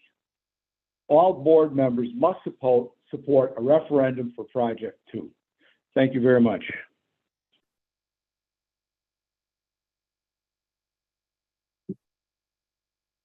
The last speaker is Mr.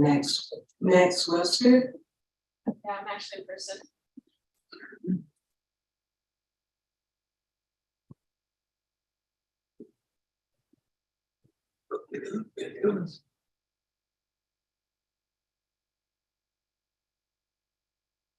My name is Max Webster, and I'm a freshman at OPRF High School.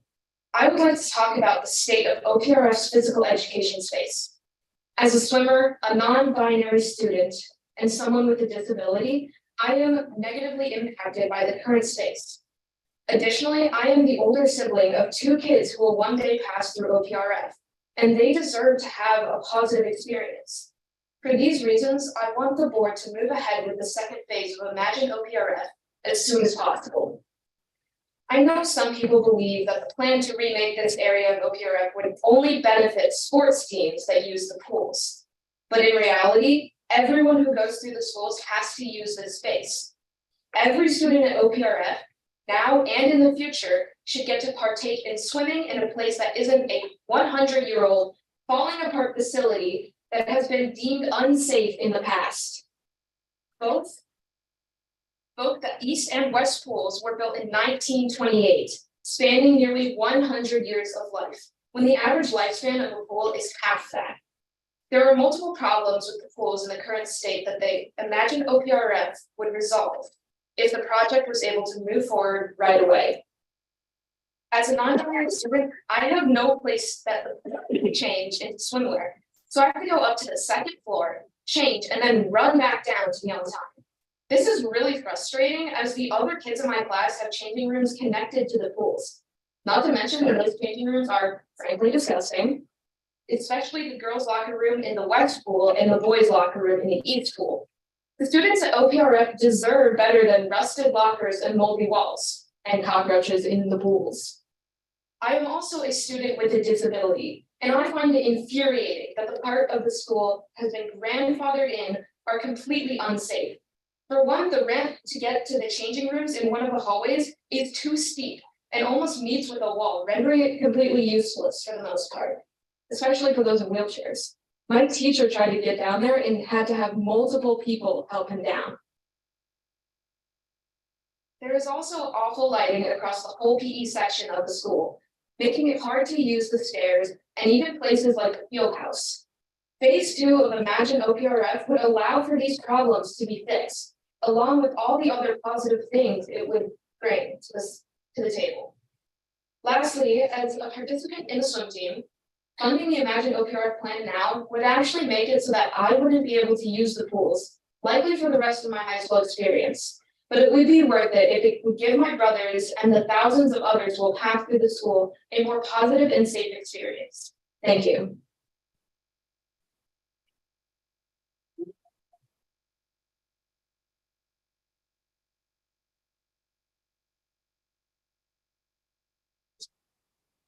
Mr. Costi, that concludes tonight's public comments. Okay, thank you.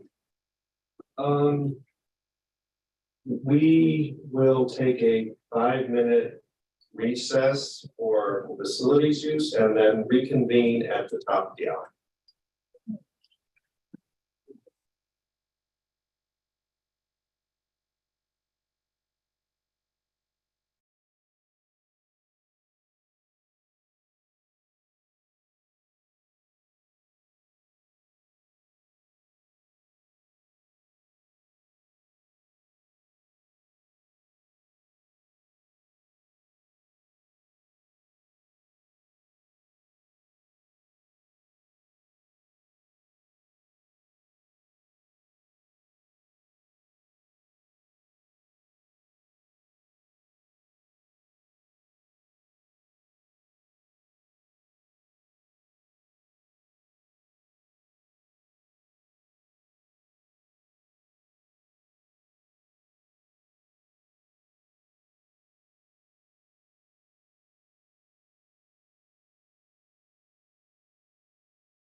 There is. Like to get started. Thank you. Travis. Raise your hand if you heard from it. Yeah.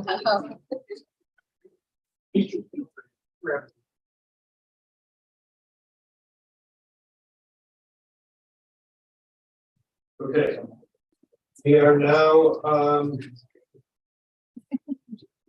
into the consent agenda. So are there any consent items that the board members would like to pull for further discussion?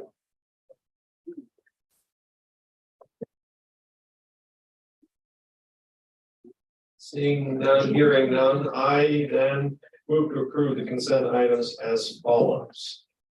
Approval of open and closed session minutes of March 23rd, April 13th, 2023. The declaration that the audio tapes of the closed session minutes of August 21 be destroyed, and the declaration of the closed session minutes of January 1, 1986 through April 2023 remain closed, with the exception of October 4, December 13, and 21 of 1993, and January 14, 23, and 28 of 1994.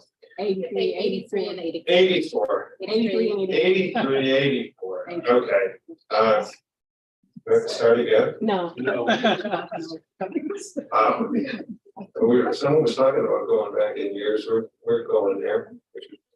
Approval of the personnel recommendations, including new hires, assignment changes, transfers, summer hires, resignations, retirements, leaves of absences, and releases. Approval of the Board of Education budget for fiscal year 2024. Approval of the Board of Education meeting dates for the 2023-24 school year. Approval of the February 2023 fiscal financial report as presented. Approval of the February 2023 treasury report as presented. Approval of the one-year extension of the intergovernmental agreement between Oak Park and Rosewood High School and District 97 for the provision of freshly prepared meals for the 2023-24 school year as presented. Approval of the NAAIPC RFPs and rollovers to the listed companies as presented. Approval of the proposed revisions and additions to the behavior education plan for the 23-24 school year that was approved by and brought forth by the Climate, Culture, and Behavior Committee. Approval of the April 23 check disbursements and financial resolutions as presented. To accept with gratitude the following donations and gifts. From Clyde Williams, owner of PJ's Ace Hardware in Oak Park, a donation of a Weber Spirit 2E310 propane grill to be included in the OPRF baseball program raffle. And from Judy Press and Mark Garachi, donation of a 2003 Toyota Camry LE to the Oak Park and River Forest High School auto shop. Second. And roll call, please. Mr. Arthur, Yes. Mr. Henry, Yes. Mr. Martuda, Yes. Ms. Harris, Yes. Mr. Maggie. Yes. Dr. Morowitch. Yes. And Mr. Kowski. Yes. Great night. Okay. And we move to action items, and we have one action item for this evening. And I move to approve the funding of Project 2 utilizing the debt certificates option 2 of those presented to the board by the CFC. With this option, the estimated construction cost is $102 million. The estimated financing would consist of $44.2 million of fund balance, $45.3 million in debt certificates, $25.9 million in debt interest, and $12.5 million in donations from the Imagine Foundation for an estimated total cost of $127.9 million. Second. Second. And we may begin discussion. Dr. Johnson, do you have? At the meeting 2 weeks ago, there were a variety of questions that the administration responded to regarding project two and financing, what the project was itself, how it serves our students' needs and the financing. And at the meeting, throughout the discussion of the responses we gave, there weren't a large number, there weren't really any other questions that came to the administration. We don't have new information about compared to what we had 2 weeks ago. I want to underscore that project two, of course, is something that greatly renovates the physical education experiences for the vast majority of our students in the school, not to mention a variety of other spaces that include spaces for our gender non-binary students as well as for our performing arts programs. There were some questions about how our administration can help to ensure as we move forward. I think there's a comment from Board Member Spiding about how we can take a look at policy or procedures or something along those lines to think about how we can ensure that fiscal responsibility and balanced budgets is indeed something that we are holding ourselves accountable as we move forward, and that is something that we are committed to. And as we move into an examination of what our administrative procedures are to support the board policies related to fiscal management for 20 for fund balance, we are committed to sharpening up that language and ensuring that that is codified as much as possible. This is a conversation in our community that is absolutely a legitimate one on both sides. There are strong arguments to be made for either path that our district takes to, and our board takes to fund this project. It's an important decision. And I thank everybody in the community and the board and the CFC who have been part of the conversations leading up to this point. The position that the administration takes on this is the thing, as it was 2 weeks ago. The lens that we use is to focus on the needs of all of our students and help to serve those needs as best we can. The question that I had brought to the board 2 weeks ago was if there is a way to move forward with the project to work in a way that is fiscally responsible for the district and is fair to our taxpayers, then let's move forward for the sake of our students. And in the remaining 2 weeks since last time we've done that, that's where we remain. So our recommendation is, as you shared, Tom, and we have our CFO, Cindy Sedor, here. If there are any questions that she can help answer as we continue down this path and the conversation tonight. We also have online Brian Imhoff, our Director of Finances, that can help to answer any questions that might come up today. And with that said, I turn it over for the board to discuss. Thank you. Okay.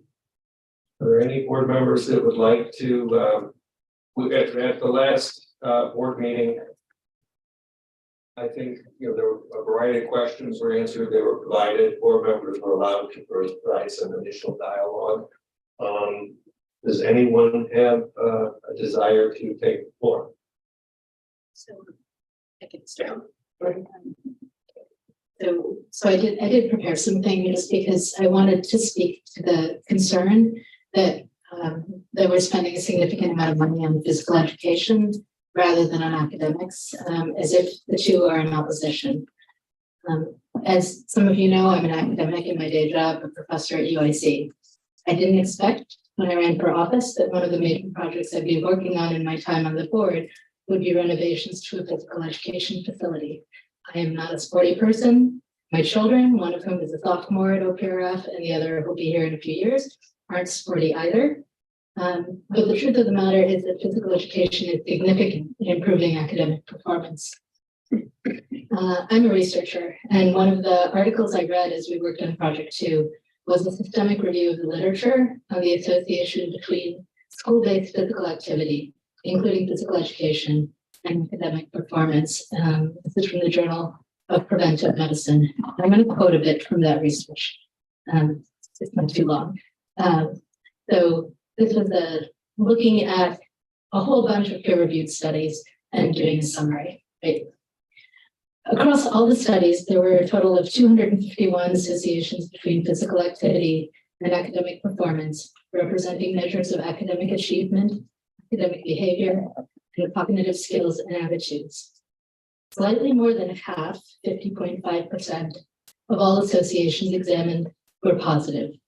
48% were not significant and 1.5% were negative. So I would read that as for a good half of the students, physical education is going to have a positive effect on their academic performance. For close to the other half, it's not going to have a major effect. For a small percentage, it will have a negative effect, right? So their conclusion from this, the results, quote, I'm quoting again, results suggest physical activity is either positively related to academic performance or that there's not a demonstrated relationship between physical activity and academic performance. Those results have important implications for both policy and schools. When youth participate in at least 60 minutes of physical activity every day, health benefits accrue, such as healthy bones and muscles, improved muscular strength and endurance, reduced risk for developing chronic disease risk factors, improved self-esteem, and reduced stress and anxiety. Most youth, however, are not engaging in the recommended level of physical activity. For example, only in the previous years, only 18.4% of US high school students reported being physically active at least 60 minutes per day for the previous 7 days. And that's from the Centers for Disease Control and Prevention. So the conclusion was that schools provide a unique venue for youth to participate in physical activity. And so I guess what I want to close with is, one thing we say is that teachers' working conditions are students' learning conditions. And often when we're discussing that, we're talking about making sure teachers are being paid fairly and competitively, which is obviously important. But we have to balance that with the fact that teachers also need decent facilities to teach in. And the unfortunate truth, I think are all in agreement, is that our physical education facilities are in desperate need of improvement and are seriously compromising our teachers' ability to teach and our students' ability to learn. We've had closed areas for safety. We have areas that are not in compliance with ADA requirements. We've been spending significant funds on ongoing repair costs that have only been patching the problems. And I expect that as a result of renovating this facility, we will see our students' physical health, mental health, and academic achievement improve. That's what I wanted to bring to. Thank you.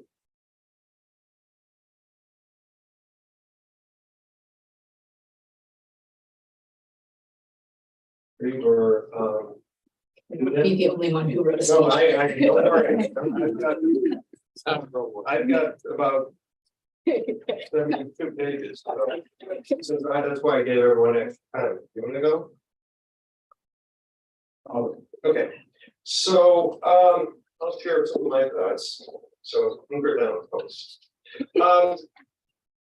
First, yeah. So I'm just trying to take you through what my decision-making process is, which good luck, following them. This would be a really easy decision if we'd not put in place the systemic improvements to manage our district's expenditures. We would be seeing a looming operating deficit. As we were promised and saw a decade ago, and our only choice would be to go to the taxpayers and say we need more money. It would also be a real easy decision if we had chose to just continue prior practice of taking the maximum tax through the course of every levy. In that case, we would have $67 million more. We could write a check, we could do this work, and we wouldn't be borrowing a penny. Neither of those are the path we're on because of the work that's been done. On the financial side, I've spent the past decade working towards moving towards our fund balance policy, which was really kind of sharpened after the 2015 FAC, Financial Advisory Committee. And really there are two key things in it. One, fall within a fund balance range that's 25 to 75%, which the current CFC is recommending tightening. The second in our fund balance policy says the Board of Education shall strive to adopt a balanced annual operating budget. So to do that, what's been done? Levy practices have changed. as I said, and $63 million was left in our taxpayers' pockets. More disciplined processes were put in place related to staffing decisions, and there's been discussion, about the academic side versus the need for facilities. But this district expanded our staffing by 100 people between 2011 and 2018 to meet certain supports. So it's not like we are running on bones here. And we began put in place more disciplined processes as it relates to compensation. And we began working on updating our facilities with Project 1 nearing completion, with the field revamp set to kick off on Tuesday. There, Groundbreaking is on Tuesday. okay.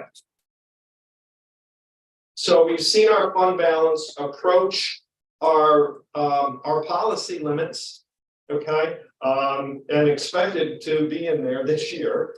And we've seen our rate of spending increase drop from 3.7% per year, which was 175% of CPI over a 14-year period, to 2.8% per year, which is 100% of CPI over a 10-year period. So now we're faced with this decision on how to best fund Project 2, the next phase of our long-term plan. There's been a lot of reference, there's a lot of misinformation, inconsistencies in message. I'm not going to address every one of them, but I will share facts as I have and trying to make an informed decision in the best interest of our students. The scope of Project 2 addresses the replacement of the southeast portion of the building, parts of which are nearly 100 years old. I'm not going to talk too much about the scope because it's been talked about. I will say that I don't agree with every piece of the scope of Project 2. Everyone has their own personal experiences and opinions. I do trust the processes that were put in place through the Imagine Committee, and which was a community-led process that came up with a design and has been presented to this board and has been approved. So now we talk about the money. The initial estimate was $67 million. Now we're at $102 million. If I can't even say that, I choked. 100 million. If the construction begins in 2024, it's daunting. But unfortunately, as has been said before, it will only get larger. Our Community Finance Committee was asked to help provide some financial perspective. They were asked to provide the board with a couple of options to consider with supporting data. They came to us with 3 options.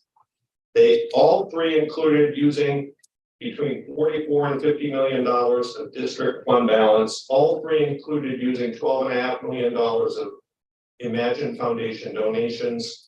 The difference between them are option 1 for reference, a referendum increasing taxes by $44.5 million plus interest, or $200 per year for the average home. Option 2 called for the district using $45.3 million of debt certificates, using $3.5 million per year saved through enhanced cost management. No new taxes. And option 3 was a mix of the short-term debt and referendum, increasing taxes by $133 per household per year. Based on current cost horizon structure and current fund balance, how do these scenarios compare? Scenario 1 and scenario 2 both use 20 years, spreading it out over the use of the asset. Scenario 3 has a shorter time horizon for the expenditures, for the borrowing. Scenario 1 and scenario 3 result in a growing fund balance approaching 100% by year 20, or can result in incremental spending. Either one is not aligned with policy 420 that I've spent the last decade working towards. I find it interesting that those pushing for referendum are the same people who have been criticizing this board for taking and holding taxpayer money for the last 10 years. Is this disingenuous? If we can afford to do the work with our own current means, why do we need to go to the taxpayers now for more money? If we don't need it yet, why do we need to get it? It was a bad practice 20 years ago. Why is it a good practice now? Financially, I believe scenario 2 is the most responsible, as it says the district will use its resources prudently in line with policy. We will not ask for the dollars we do not need now. There are risks in our forward look. In the past, most were baked into our financial models that they predicted that we needed more money just to meet the needs of our students.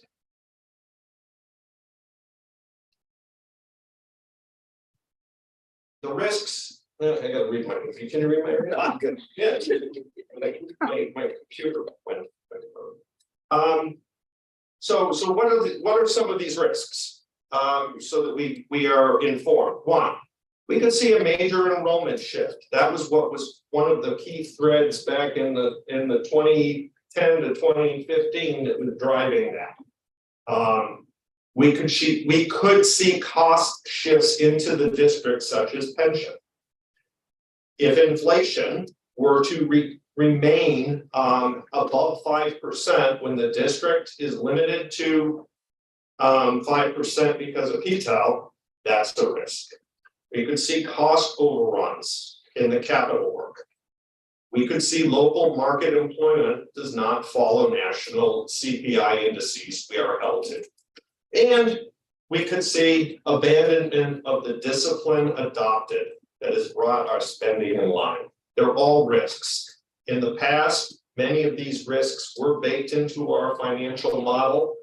Those risks did not hold true, and they have been removed. We have a tight model. Yes. There are those who say we are putting resources into building versus those into the building. I've shared that we are spending at 138% of adequacy. We are putting resources to our staff and educators every day. I heard this week in a meeting with the administration how energized teachers and students are to be using the new facilities that were constructed in Project 1. So, what about community voice? This is the hardest one for me to wrestle with because I take the trust bestowed upon my community members seriously. We are a representative government with elected officials charged to make decisions in the best interest of our community. When is the voice of the community needed to approve specific decisions? In the case of facilities, is it to decide on what we are building, or is it to decide on whether we need more money? There has been constant reference to a recent non-binding referendum requiring a citizen vote for any capital greater than $5 billion. It was a hypothetical question put before the voters and supported by more than 70%. What if it was worded, should the annual capital maintenance projects of D200 be put before the voters on a referendum? Because it's the same question. That's what we spend every year. Yet 70% of people voted for it. My guess is that we really wouldn't have gathered much support, which tells me that everyday taxpayers don't understand the inner workings of the finances. Yet there are those using this non-binding referendum as rationale for Project 2 to go to referendum but have not voiced the same support for our track project to do so. Why? So what allows us to choose which project should and should not apply to this voter mandate? The Board of Education works also involves negotiating employment contracts that account for $40 million of annual spend. Which compared to $100 million over 20 years is quite a bit of a different number. Is it the size of the spend that matters? Why would that not be something the community needs to then vote on? If a contract required an operating referendum, we need taxpayers to vote on it. No. If a contract required an operating referendum, we would be asking for more money, and then it would need to go to taxpayers for a vote. Lastly, since I've been involved in this work, there have been 5 elections, which is basically 3 full terms of the school board. During those elections, there have been numerous candidates who were, I would say, against the pool. Yet not one has been elected. Recently, a candidate advocating that Project 2 must go on the ballot for referendum lost by 943 votes, or 17%. This was called an insignificant margin. Yet, the 2016 bond referendum that was for a prior pool failed by 28 votes, 0.04%, and that was called a mandate.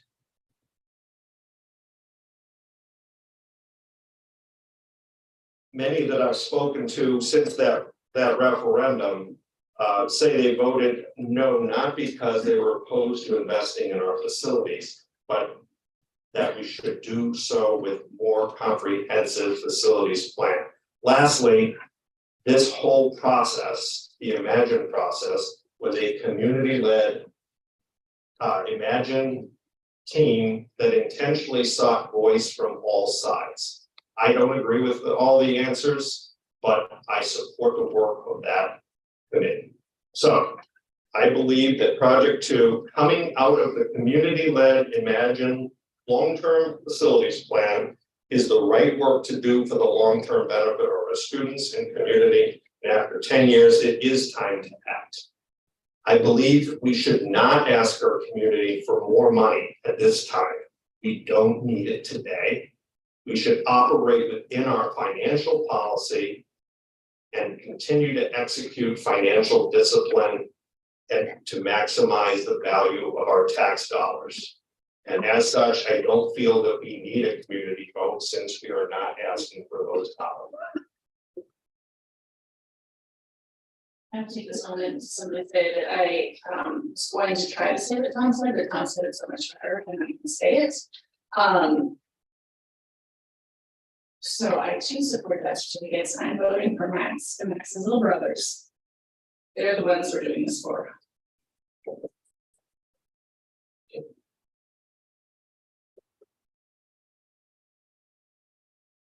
Regina? I just want to say thank you to Tom for everything that you just said. And Marianne hit the point that I would like to make, which is about our learning environment as our students' learning environment as our teachers' work environment.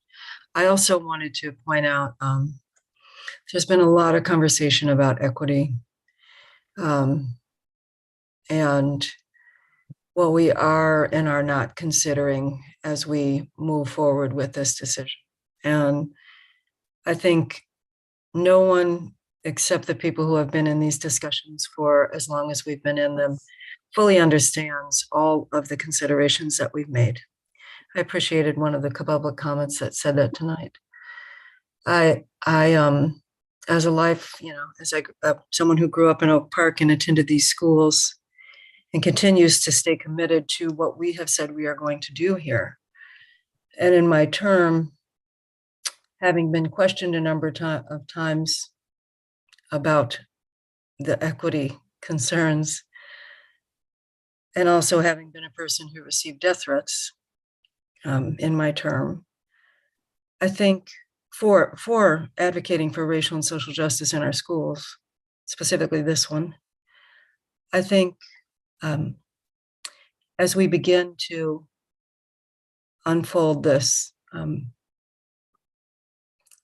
great improvement in the quality of the experience for all of our students, I think it would be important for people to remember that the folks that were in the process of making this decision, and I'm not speaking for anyone else but myself, being in the process of making this decision was a consideration that involved numerous hours, much research, and many conversations, and not just conversations amongst ourselves, but conversations with community. And so, Tom, you so eloquently said all of those things, but I just would be remiss if I did not add that to our conversation here. I always find it interesting in our community as well that the use of equity as a tool to garner support when it's needed and when it's not needed, or when it's, it's just sad. Yeah, I find it to be sad, the ways that it gets utilized sometimes in our community. And I would hope that we would be better than that. Not only would I hope that, but as we continue to strive, and as me personally, as I continue to advocate from wherever I am, I know that we've made a commitment, and I know that I have made a commitment in every decision that I've made to ensure that every single student has what they need, most specifically our students of color and our Black students, so as well as our Black staff. So I am in support. We have been highly fiduciarily responsible over my term, and historically, as it's been laid out repeatedly, in consideration of our constituents and the taxpayers, of which I am one. I just want to continue to remind people that those of us who sit on these boards and volunteer our time, we're also taxpayers. This isn't some decision we're making external to us. We're impacted as well. So as we continue to grow and develop the resources and opportunities for our students, who overwhelmingly have said that this is something that they need, and we have seen and heard from them repeatedly, I'm just going to bring it back to them in this moment. They have said yes to this. And they have said yes to explaining to us over and over again what they really needed. And through the entire Imagine plan, their voice was prevalent. So I just wanted to add those pieces, and thank you.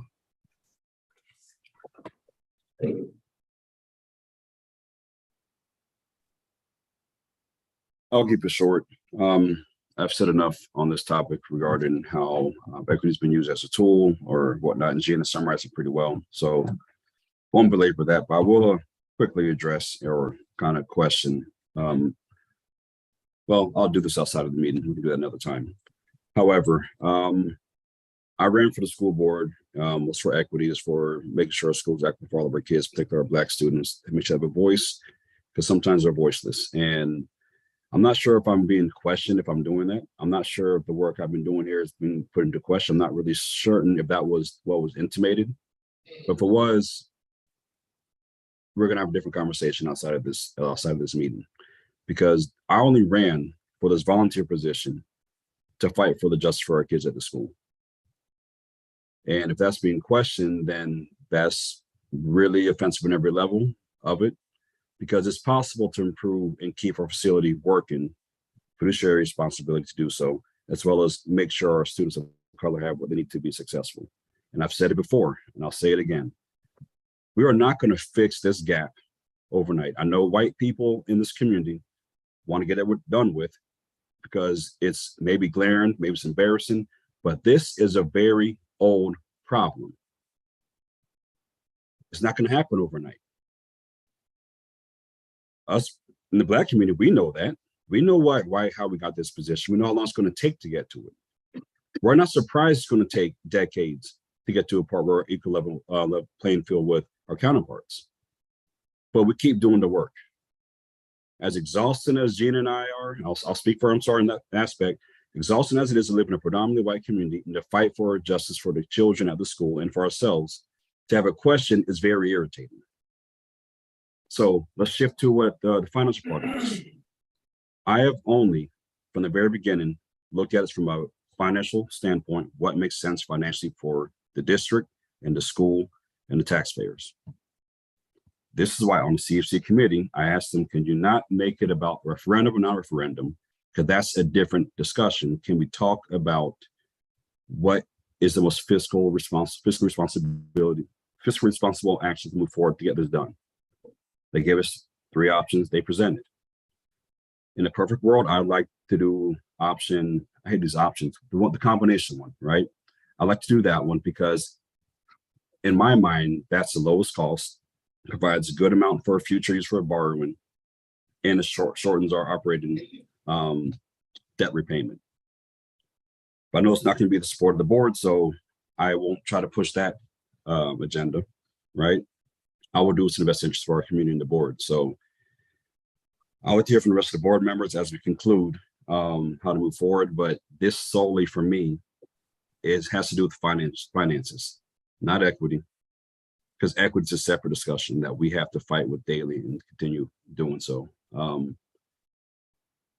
So if we're ready to vote, we can move forward with that. If we have more discussion, ready for that as well. But understand, this is not about an opinion or politics for me. It's about, this is a financial decision for the community, which does affect us, but it's not to the point where we need to start bringing equity every time we talk about finances.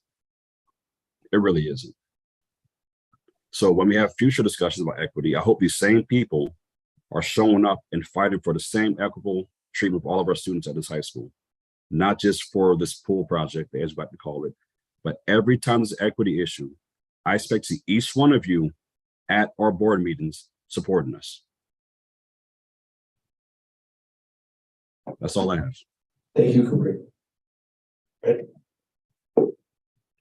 Sure.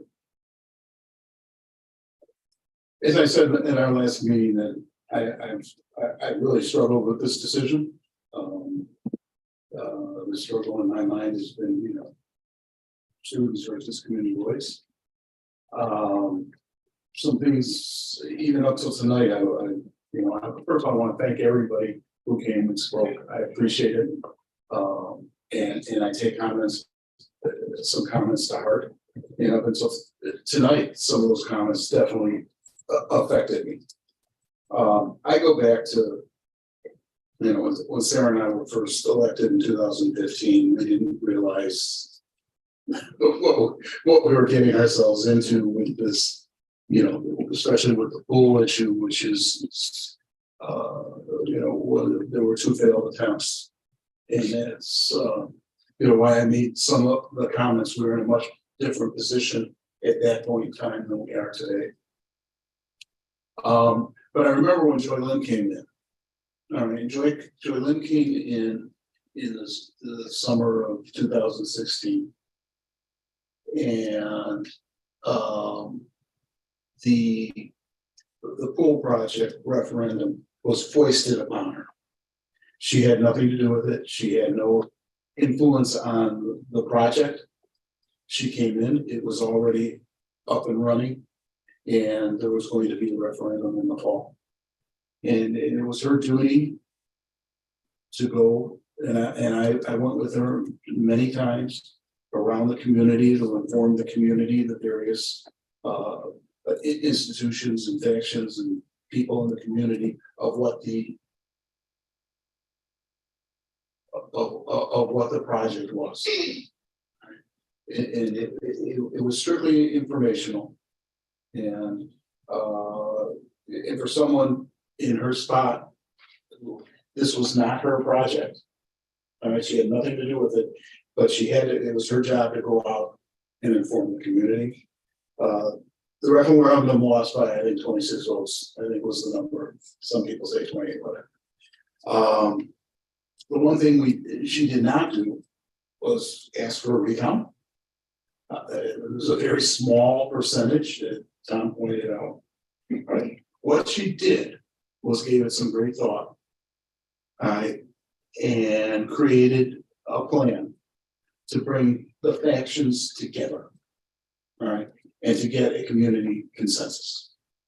All right, she invited people from, and she invited leaders on both sides. All right, the pro leaders and the anti-pro leaders come together, help me make up this imagined process. Some of those people took her up on that offer. Some didn't. All right. I know, because I was a liaison, there were many people on that committee that had voted no. All right. However, what they did, all right, was amazing. All right. They executed a plan that they created. All right. It was, and we say this all the time, needs-based, student-focused, with an equity lens. Okay, this process was to be the process to bring the community together. All right. So in 2018, the plan comes to the board accepts the plan, the board approves project one. Not a peep. Not a peep from anybody about the cost of project one. Right. It was, and as a matter of fact, the elements of project one were not necessarily the elements that were recognized is the most critical and the prioritized is the most needed. Okay, which were pools and locker rooms were the top two. Okay, those still remain the two top things that are needed. All right. The continued opposition, and I don't understand, frankly, I don't understand the obsession of a pool. And we're talking about, and it's been characterized as Olympic size or ginormous, or it's not. It's an extent. All right. It is 40 by 25, a stink. Sorry. 40 by 25 yards. An Olympic pool is 25 meters by 50 meters. Okay, much larger. All right. This pool, we're talking about, I think, something like 375 square yards additional size, which in the cost structure of this project is a small percentage of it. All right. But this project is much more than that, and we've talked about that. We talked about the needs of the locker rooms. We talked about the needs of the actual athletic facilities of some of them themselves. We talked about the needs of the green and the changing areas. And it's all just, and in my mind, that's all justified. No doubt. We also, and I brought up the additional space that we will be garnering. All right, by taking that building down and adding a building that has one level of roof. Okay, where we're gaining somewhere, you called it 55,000. I've asked a couple times, so 70,000, but it's a significant amount of additional space. I'm in this building, I'm working with kids every afternoon. All right, I see what goes on. I invite anybody to come into that field house at 4 o'clock in the afternoon in a January afternoon, where you have all of our athletic teams from our spring sports and our winter sports, competing for space. I've seen piles of backpacks piled up 4 feet because there's not adequate locker rooms for the kids to put their backpacks in. So they go in the locker room, they change, they bring their backpack out. All right, just adding 55,000 square feet will take that pressure, a good amount of that pressure off, because we will have basketball chinks where those basketball players can go on that side, or the volleyball players or whatever. We'll also have adequate changing areas for the boys. But most important, in my view, is the need to serve vulnerable kids in our kids who need gender neutral facilities. They're not there. All right. Also, our kids, all right, who may have disabilities. We've seen the ramps. We know there's no elevator over there. We need to do that. That is in the best interest of our students. And our community ought to be willing, all right, to step up and do that. Now, I have a couple questions for Cindy. My first question is, if we, and in the last meeting, I dismissed the third option that has the multiple different, I think it's probably front-end loaded in this material. If we were to issue bonds and go to referendum, all right, would we be raising taxes? Yes. So taxpayers will be paying more money a year from after the referendum, and we start levying the tax fund. Correct? That's in addition to what our annual levy would be. Correct, because one's a debt levy and the other is the CPI, the annual levy. Okay. The second question I have, which is kind of a corollary, is if we went with debt certificates, would we be increasing taxes? It's gonna just be your normal CPI that you would have. It's not that you're gonna be asking the taxpayer for any additional debt levy. It'd be a normal annual one. And we put that as a 2.5 and a 3.5 for next year. Right, okay. So we would be paying for it through our current levy process. Okay. The other two things that concern me are, number one, we show a continued growth in our fund balance on any of the scenarios. On any of the scenarios we showed, and I don't think I brought the graph with me, but we do show a continued over the next 20 years growth. And I understand the further out you get, the more risky it is and the less accurate it would be. All right. But we do show, which means that we're running at a surplus even beyond paying the cost of debt certificates. And the cost, there are a couple of costs. If we were to wait a year, we've been told it's going to cost us at least an additional $6 million. Okay, so if we go to referendum, there's an additional $6 million of cost. All right, there's some indirect costs because I know how hard the foundation has been working to secure funding. All right, they have some great momentum going, and if we wait a year, that momentum may fade. So in actuality, it is possible that we could lose up to $18–20 million, or a combination of lose and have additional costs of that amount of money. So those are that's where my mind is at. That's what I've been struggling with. I will say one of the things that I think is important. I'm not going to make a vote that's going to be to make a point or make a stand. I think unanimity amongst the board is important. I believe one of the basic principles of board work is that the board speaks with one voice. So it sounds to me like my colleagues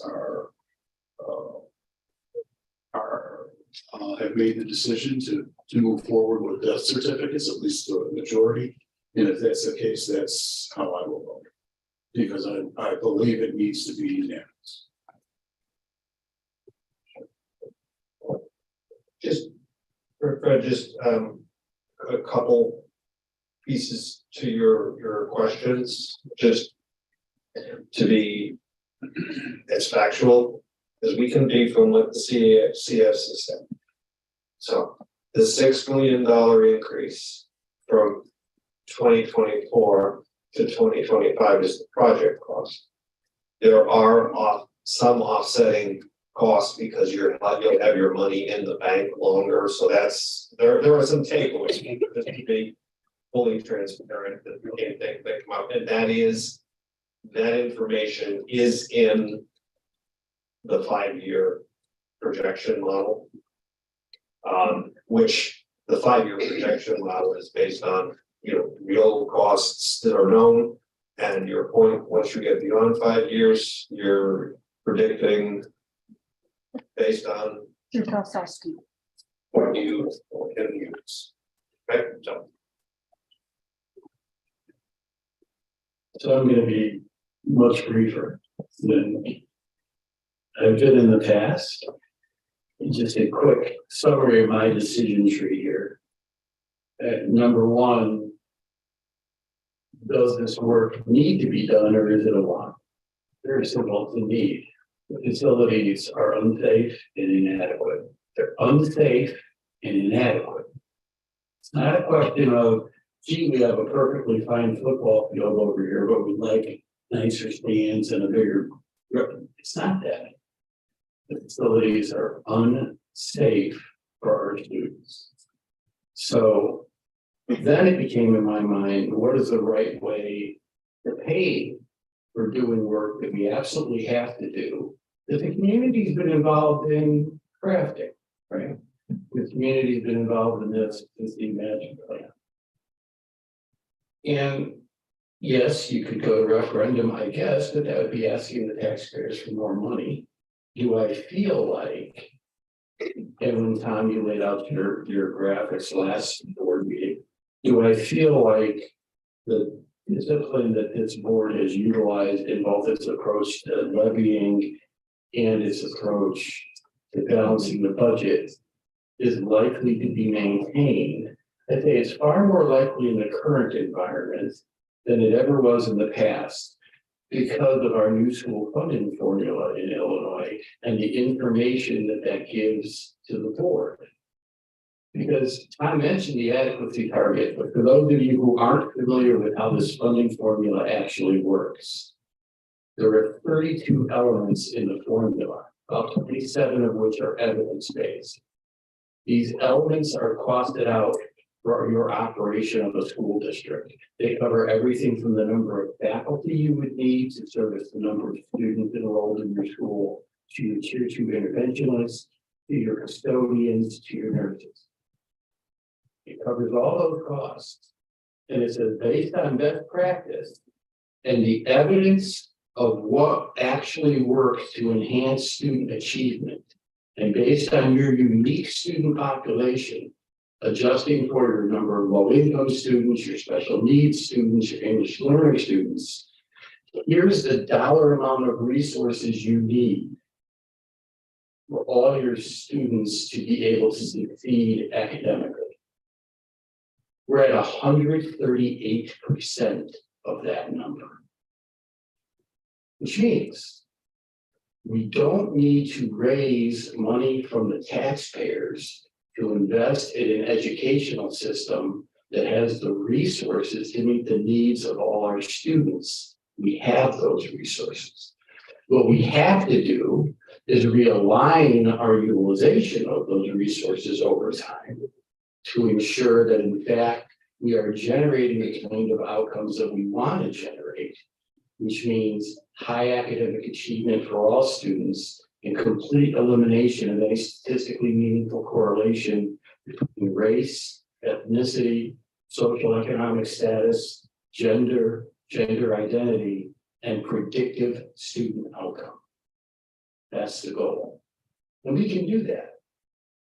And we can do that better if our facility gave our students an opportunity to actually engage in physical activity safely. And one thing that we talked about equity quite a bit, there are a number of students that come to school because they get the opportunity to engage in the physical activities. Students get scholarships for this. Some of those students may not be the highest academic performers, but because they could perform in theater arts, because they could perform athletically, they get scholarships and opportunities they otherwise would not get. And we are not giving those students the facilities they need to be as competitive as they should be with their peers from gaining those scholarships. That's an equity issue. At the end of the day, I feel like with the disciplines, and by the way, the 4 years I've been on this board, we've only done our full levy once. Every other year, the choice was to levy at a lower level than what we could have extended, to save taxpayers' money. And that was always the discussion we had at this table with a concern for the community. Now what we are saying is we're not going to go to the community to ask for more money. We don't need it. We can cover it with our current operating levy. We don't need to tax you more.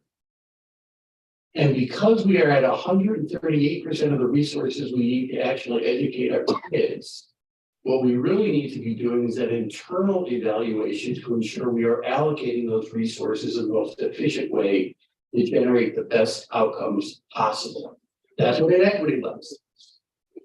And that's the appropriate role of an equity lens when you have the resources.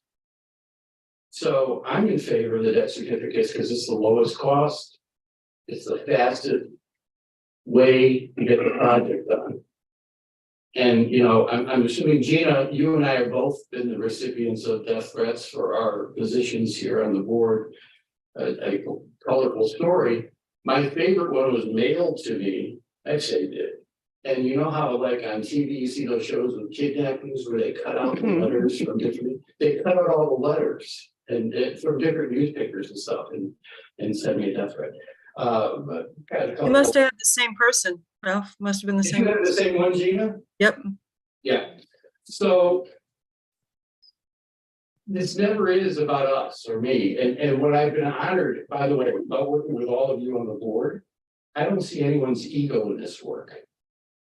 Everyone on this board has been focused on what's the right thing to do for the students and faculty in this building and for our community and taxpayers. Those are our fiduciary obligations in that order. And I think, I firmly believe, the debt certificate approach is the right financing approach because it gets the project done faster. It creates facilities that are safe for our students to utilize faster, and it doesn't cost new levies on the taxpayers. So I'm in favor of it. Thank you, Rob. With that said, I believe we are ready to call the vote, please.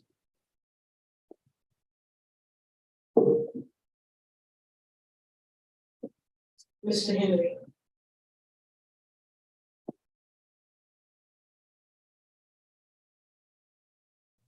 I'm sorry.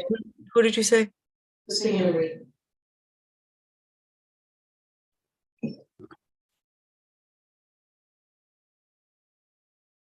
Reed. I urge, it's not my preference. You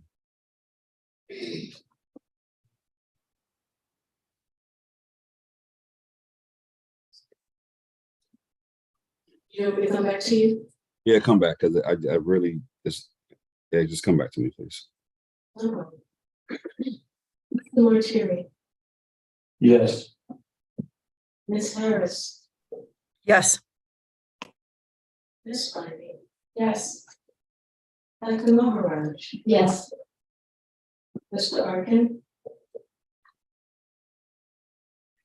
Yes. So if you would like to stand in for sure. Yes. Mr. Henry.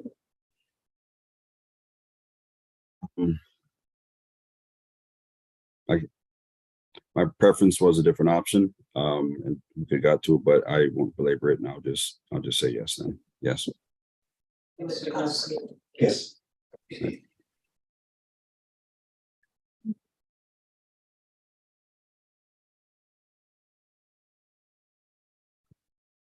Our next.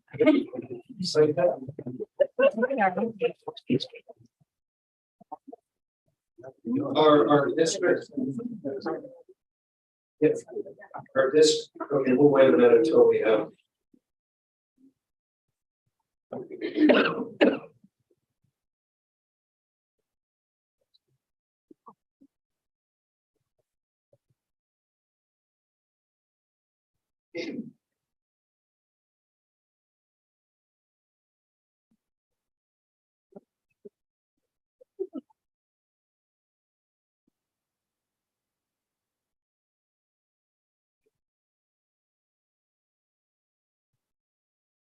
Oh, okay, yeah, let's go. What's that? Yeah, whatever.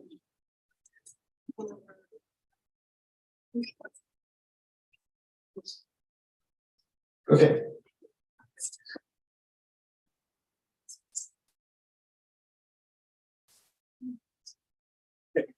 Our next segment is an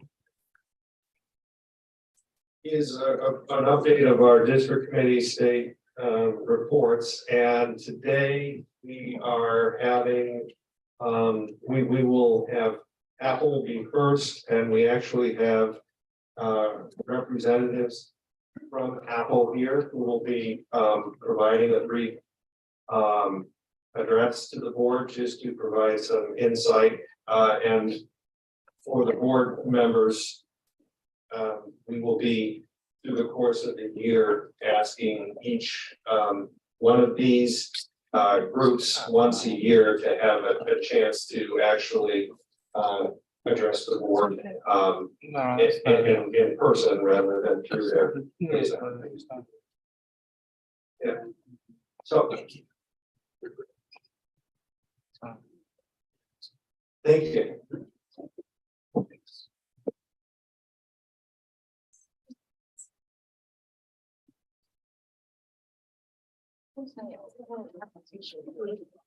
So much. Oh, Sure, come on. All right, Ms. McQueen, give us a minute while we put your presentation up.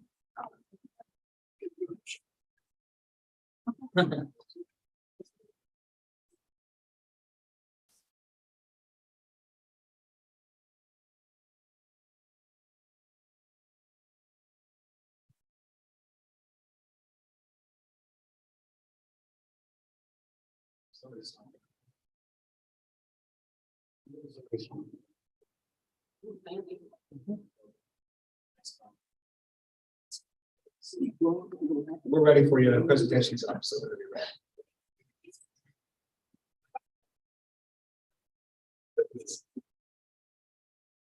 You guys know how excited I am. I don't know.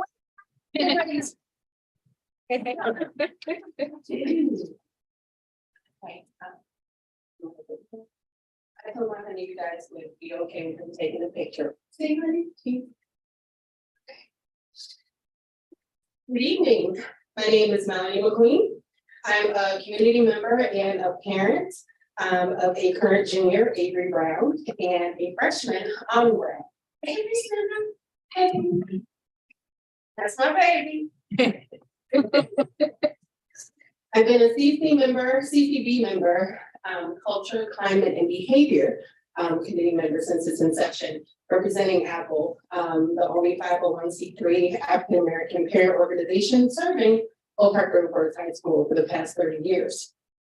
Apple stands for African American Parents for Purposeful Leadership in Education.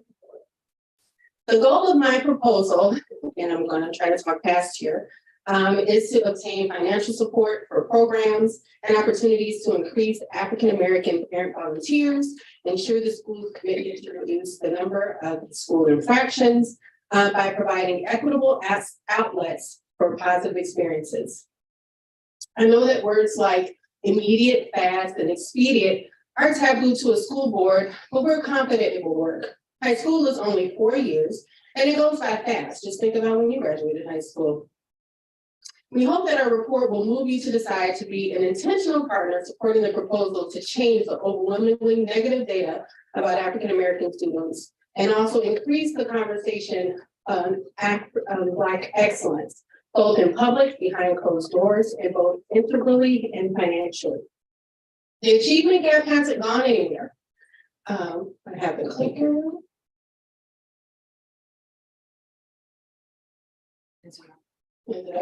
This next one. Try it again. There you go. The achievement gap hasn't gone anywhere. The trajectory of African-American students academically has been getting worse year by year for over 20 years, and the pandemic hastened the process. Students are an additional 9 months behind in reading and math on top of the achievement gap data. Our purpose in this high school is critical to the advancement of the school's culture. Parent involvement, parent empowerment, student advocacy, equity, and policy are our core pillars. We decided we are dedicated to helping African-American students in our high school succeed with parent voice. Parents know their children. They know their habits, their strengths, their weaknesses, allergies. Listening to our parents is a form of parent empowerment. They have 50% of what's needed for their child to succeed. That's still how far behind we are.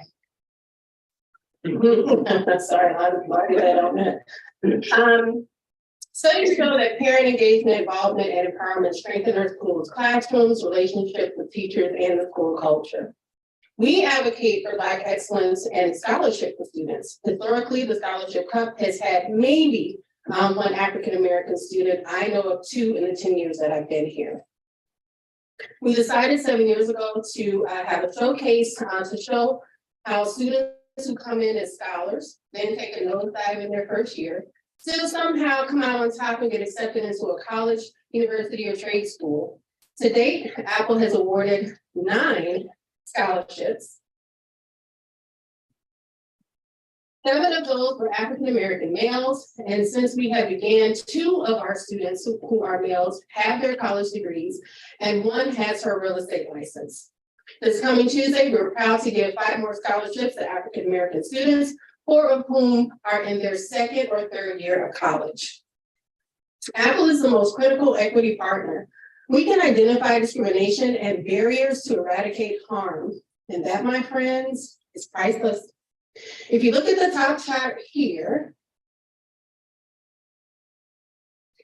you will see the number of parents experiencing positive engagement and/or just involvement through applause, booster club, alumni association, or volunteerism.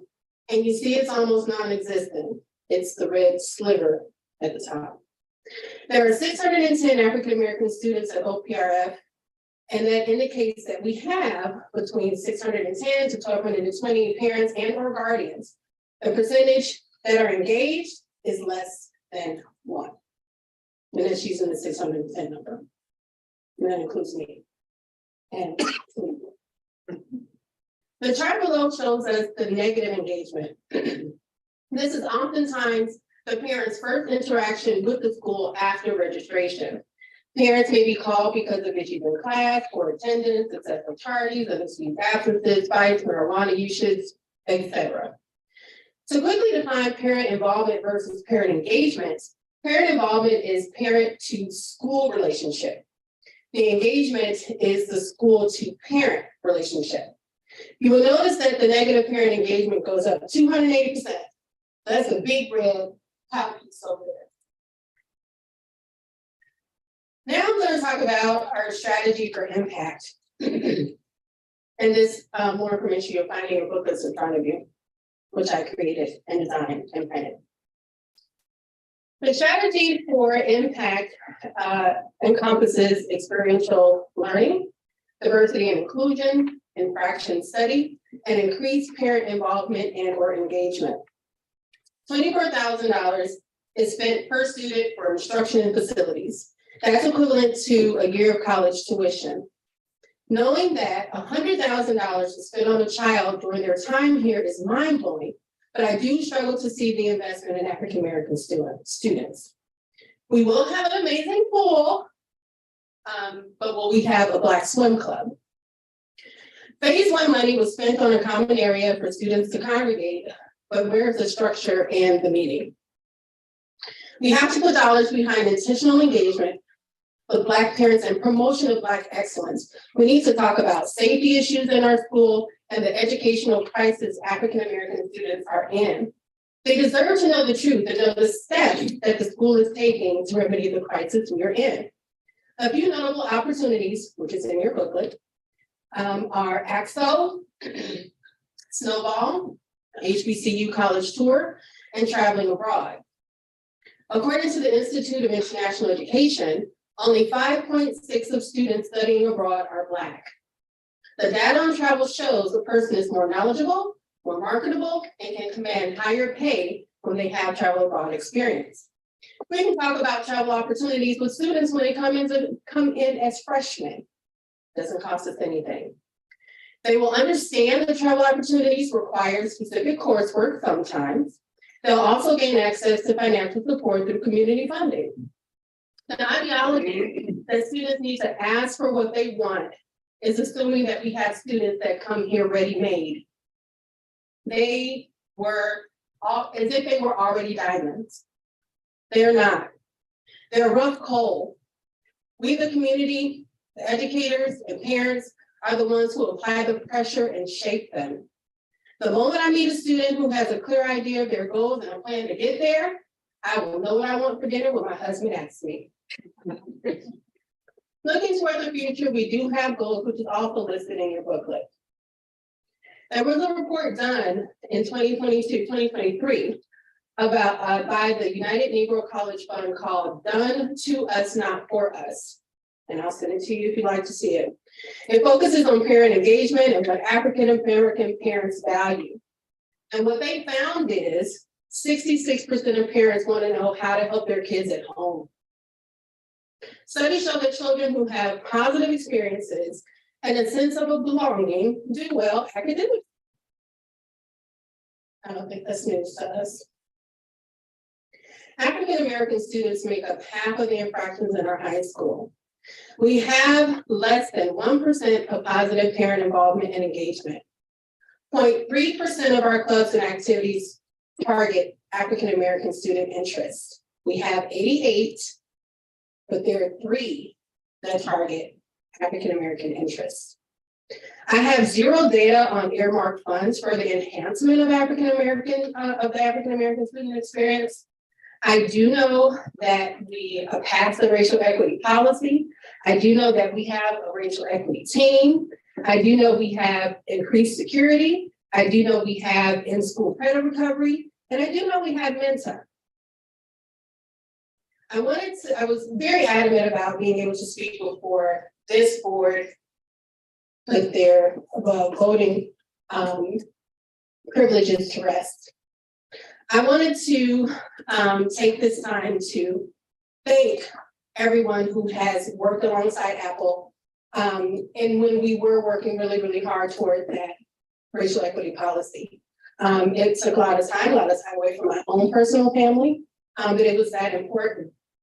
I want to thank this board for attending Apple meetings, whether there was 1 parent or 2 there. I want to thank you guys for joining our Zoom calls throughout the pandemic.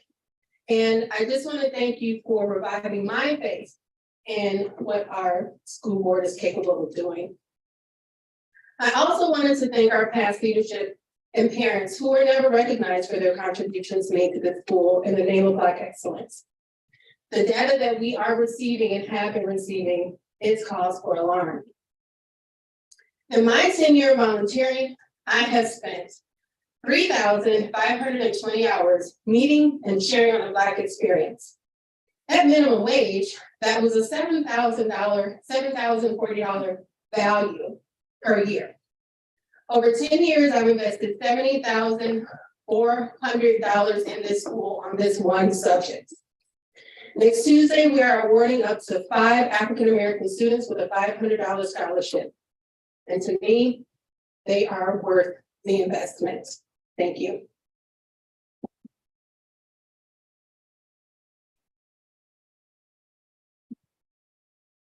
Thank you, Melanie. Thank you very much.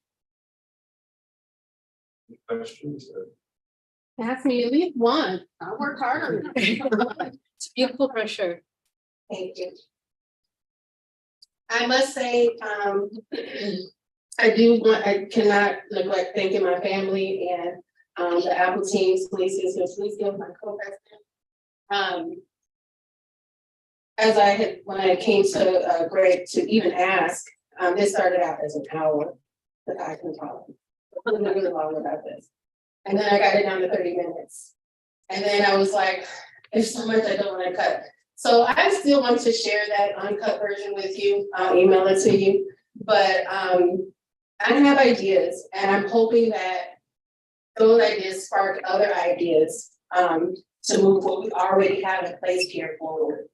That's really all we need to do. It's already here. Axel is already here. We just need a sponsor.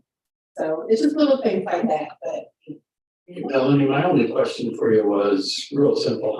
It's been a long time since I was your liaison. I know. My first year here, I enjoyed it. That's like some of my most fun experiences. Mm. Any specific suggestions you have for how the board can invest in things that would help with parent engagement? The more specific, the better. I'm so glad you asked. And then come on, somebody hand me a book because I'll put it in a book too. But I know it by heart. We're going to have parent involvement day. And that's when parents are able to come into the high school and pretty much follow their kid around. Lucky for African Americans, we come in all shades, so no one ever knew who my kid was. And then we have breakfast, and we would be able to fellowship with each other. And that's actually how I met Celicia over 10 years ago. Now we're really good friends and still a part of Apple today. Another way is our superintendent would have a volunteer breakfast saying thank you to all the parent volunteers for that year. And we get lanyards and we get water bottles and whatever. But we would just have that intimate time with the superintendent as well. Another thing is, and this was before my time, we do have an issue with students not going to class. I came here, my husband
Okay, Gina, can you hear us now? Yes. Hi, Gina. Hey, Melanie. I had my hand up. Is it okay if I go now? Yeah, Yes, it's your yeah. turn. Oh, it's my turn. Okay, great. I was like, oh no, I lost sound. First of all, I just want to say, Melanie, thank you for every single thing that you do, including being a member of the Culture, Climate, and Behavior Committee for all the years that you have been. It's been so amazing to get to serve with you, work alongside you. You did present parts of this, I believe, many parts of this plan to CCB, and they also provided some feedback. And I just know that the work that you all are doing in collaboration with CCB or any of the other pieces of, areas in the high school, I really do hope this work continues and expands. So I just wanted to express support and thank you for bringing not only this, but all of what you bring to all of the spaces for our school. Thank you. Thank you very much. Wait. I'm not still a question. Okay, I'm sorry. Sorry, I have a question for her and then I have a question for Greg, actually. So, the quick question for you is just in terms of making parent engagement more possible. And positive. I'm wondering, just maybe this is me need to answer right now, but just something to think about is, are there logistical barriers to African-American parent involvement at the school? Whether there's are things being scheduled at bad times that are difficult for people to get to, for parents to get to? That's actually one of the main things, right, that I'm thinking about. I'm thinking about being on the playground when my kids were in elementary school and which parents had the leisure to hang out on the playground. Right? Yeah, but now they didn't like me, but I'm glad you brought that up. And I think this is a very important point. African-American parents are not handicapped. Neither are their children. I'm in the drop-off line every day. I see cars looking better than mine. I see kids in Yeezys and Nikes or whatever the hottest style is. They're looking for the opportunity. They're looking for the ask. Did anybody even ask me? If we were to ask parents to come up here on a Saturday morning at 7 a.m. to do pancakes, just ask. We don't get the ask. In addition to that, when Apple sends out information on what we're doing, we're at the bottom of the freaking email. Nobody's scrolling to the bottom. I mean, literally the last of the communication. So, and when I run into parents, the first thing they say is, I didn't know. So it's the ask, and you'll make happen what you want to happen for your kid. Well, and then my question for Greg is a logistical one. So they have a set of goals. They have some barriers. So would kind of a next step for the board making progress on this would be administration will look at this and bring it up at a future board meeting, like an agenda item, and you'll have some recommendations for us on steps we might be able to implement. Right? Yeah. Or like how would the process go? If that makes sense. Yeah. I think it's far of a complete process, it's something we would have to sit and talk with our team and figure out exactly how this would progress and move forward. But I think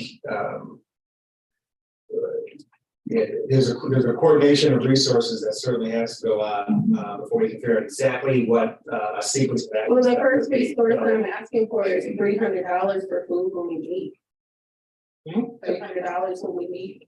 Maybe like a list. I can submit a budget. He just got a $12,000 grant, and it went to all of the production and all of the wonderful things that we've done this year in scholarship. The school doesn't give us anything. And when I took on this role, money came out of my husband's pocket because I wasn't working. Now it comes out of my pocket. So that would be the ask. Yeah. Please. Thank you. Yeah, thanks. Thank you. Thank you. I think Cabri has a question. Cabri, you're up. Hey, Melanie, I couldn't let you leave without saying, hey, gotta say thank you for all the work you do and all the fight you did for our kids. And this I know it's thankless, can be tireless. And also thanks for bringing the data in ways you can actually help our kids. And now we have a dollar amount tied to it. since we like to have these fictitious or arbitrary numbers about how investing in Black children to get into the next level, you brought that dollar number. So now that we have it, we should have this on agenda items and talk about it. Because the reality is a capital project does not mean we cannot help our children at the school. We have to choose to do so, and it's where we want to put our money. So thank you for the work you did or in doing. So let's continue the conversation. Please don't let it be last time you come to the board meeting, because we have to keep pushing this from every angle possible. So that's all I want to say. Thank you. Thank you. Thank you. Okay. We have, oh, No. Oh, he's- okay. So, rounding out, we are going to just, go through any other updates on the other, committees, et cetera. So, Jacob is holding that, meeting in May. I'm forgetting the date. We can get that to Lisa, maybe it's. Yeah, we'll get to the date. IGov is holding a convening of the different boards to talk about handling social media, and they're bringing in kind of an expert in that. You know, I know that. And it's in May. And It's May 6th, it's a Saturday. It's May 6th. Saturday, May 6th, yeah. So it'd be great to have. There are too many conversations happening right now for me to understand what you all are talking about. Yeah, so IGov is holding a convening open to all the boards in Oak Park on social media and how best to deal with it. And they're gonna have a presenter, and all boards are welcome, and what they're gonna do is seat only 2 board members from the same board at a table, so you don't violate the Open Meetings Act. And have this opportunity to learn about some best practices in dealing with social media. I thought that was an interesting thing. And Okay. Yeah. I just said the information's already. anyways, thank you. Okay. We're gonna click through these, so, superintendent, yeah, thank you. SSAC. SSAC, thank you, I'm needing your letters, my lips are.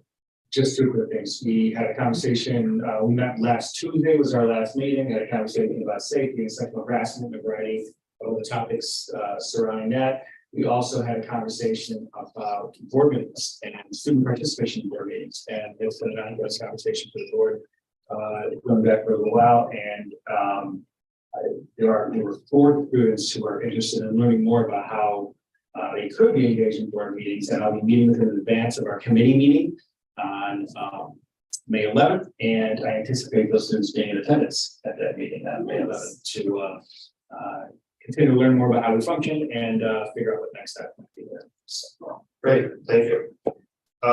Community Finance Committee, meeting is May 15th. May 15th.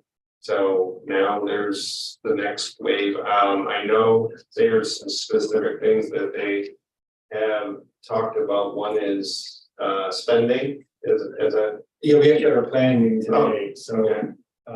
yeah, spending is that there's a little bit of exploration around kind of the evidence-based funding model that helps to kind of guide funding and, spending in various investments, like Rocky mentioned, and also about equitable resource allocation and how both of those things come together to frame decision-making for spending, so.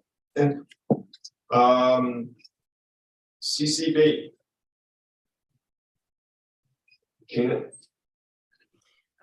Tonight's consent agenda actually had the behavior education plans updates, which were recommendations that came from CCB. And I believe that I have one more meeting to chair on CCB, and I just want to, before that meeting, say thank you in advance to all of those people, and then say thank you to you all. It's been awesome serving with you. Thank you. Sustainability Committee. You want to take the lead on this? Sure. Our students have basically taken the ball and they're working towards a scorecard that is going to be used to manage all the various goals that are tied up in the sustainability plan, and they've done some awesome work. Better than It's great. Better than adults. And their focus now and their directive was to now really get the metrics fine tuned, which is all of our benchmarks. They had some of the data. There's more data needed, and does that cover it? That's perfect. Okay. Facilities. We have not had a meeting since our last board. Okay, community council. That's me. So I did have one issue I wanted to raise that came up at community council. The last meeting was focused on safety, and there was, I think, I would say, a disconnect between what the parents thought safety meant and what the conversation was going to be about, and what the students from SAFE, from the student group SAFE, thought the conversation was going to be about. And the parents were concerned with fights, weapons, that kind of conversation, and the students were primarily concerned with sexual assault, sexual harassment, the sort of consequences, the different levels of response for different types of activities, infractions in that arena. And so one parent said towards the end of the meeting that these are both, and I think she summed it up very well, these are both critical safety concerns, and it really should be two separate meetings. It's worth that time. So Ross, you were at that meeting, did I sum it up well? So and I would agree. I think we need to be aware that what parents respond to in terms of safety and what we get panicked about is not necessarily reflective of students' daily experience in the school and what their concerns are. And so I think that's something for us all to be aware of and then to work on as we continue to have these safety conversations. So. And if I can just, the the community meeting that was held on April 12th, okay, on school safety, I think what you're saying was amplified. And the safe students were a key part to that, to the communication. So it was critical that their perspective was heard. So okay,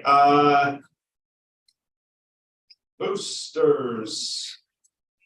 Boosters met at the beginning of the month, so I reported on it less. Okay. Applause. That's me again, and I'm not going to read you all the minutes, but I do want to give you one note for minutes that they reported back to the group that this is related to Project 2. The green room is near athletics and is also part of the remodel. It'll involve costume, washing machine and dryer, sewing machines, 3 dressing rooms, 3 different sizes of bathrooms, makeup spaces, real rehearsal space. Props will move to the 2nd floor. So I learned some stuff about another component of the project too. So I thought that was great. They're pleased about that. And I guess another thing I would pull out of this is one of the things they are doing is they're adding orchestras to the groups that they support. They're going to need a parent liaison. So if anyone knows anybody who's involved with orchestras, and then also that generally leads to conversations about budgeting and what they can do to help that student dance group. So I think that's the main thing, and they had more than a half dozen parents in attendance, but more are always appreciated and welcome if people want to get involved. So thank you. Brett, anything for alumni? No, nothing to report. Excellent. Last. I've got about 15 future agenda items. So any future agenda item? I'm over we adjourn. Oh boy, you're stealing this. I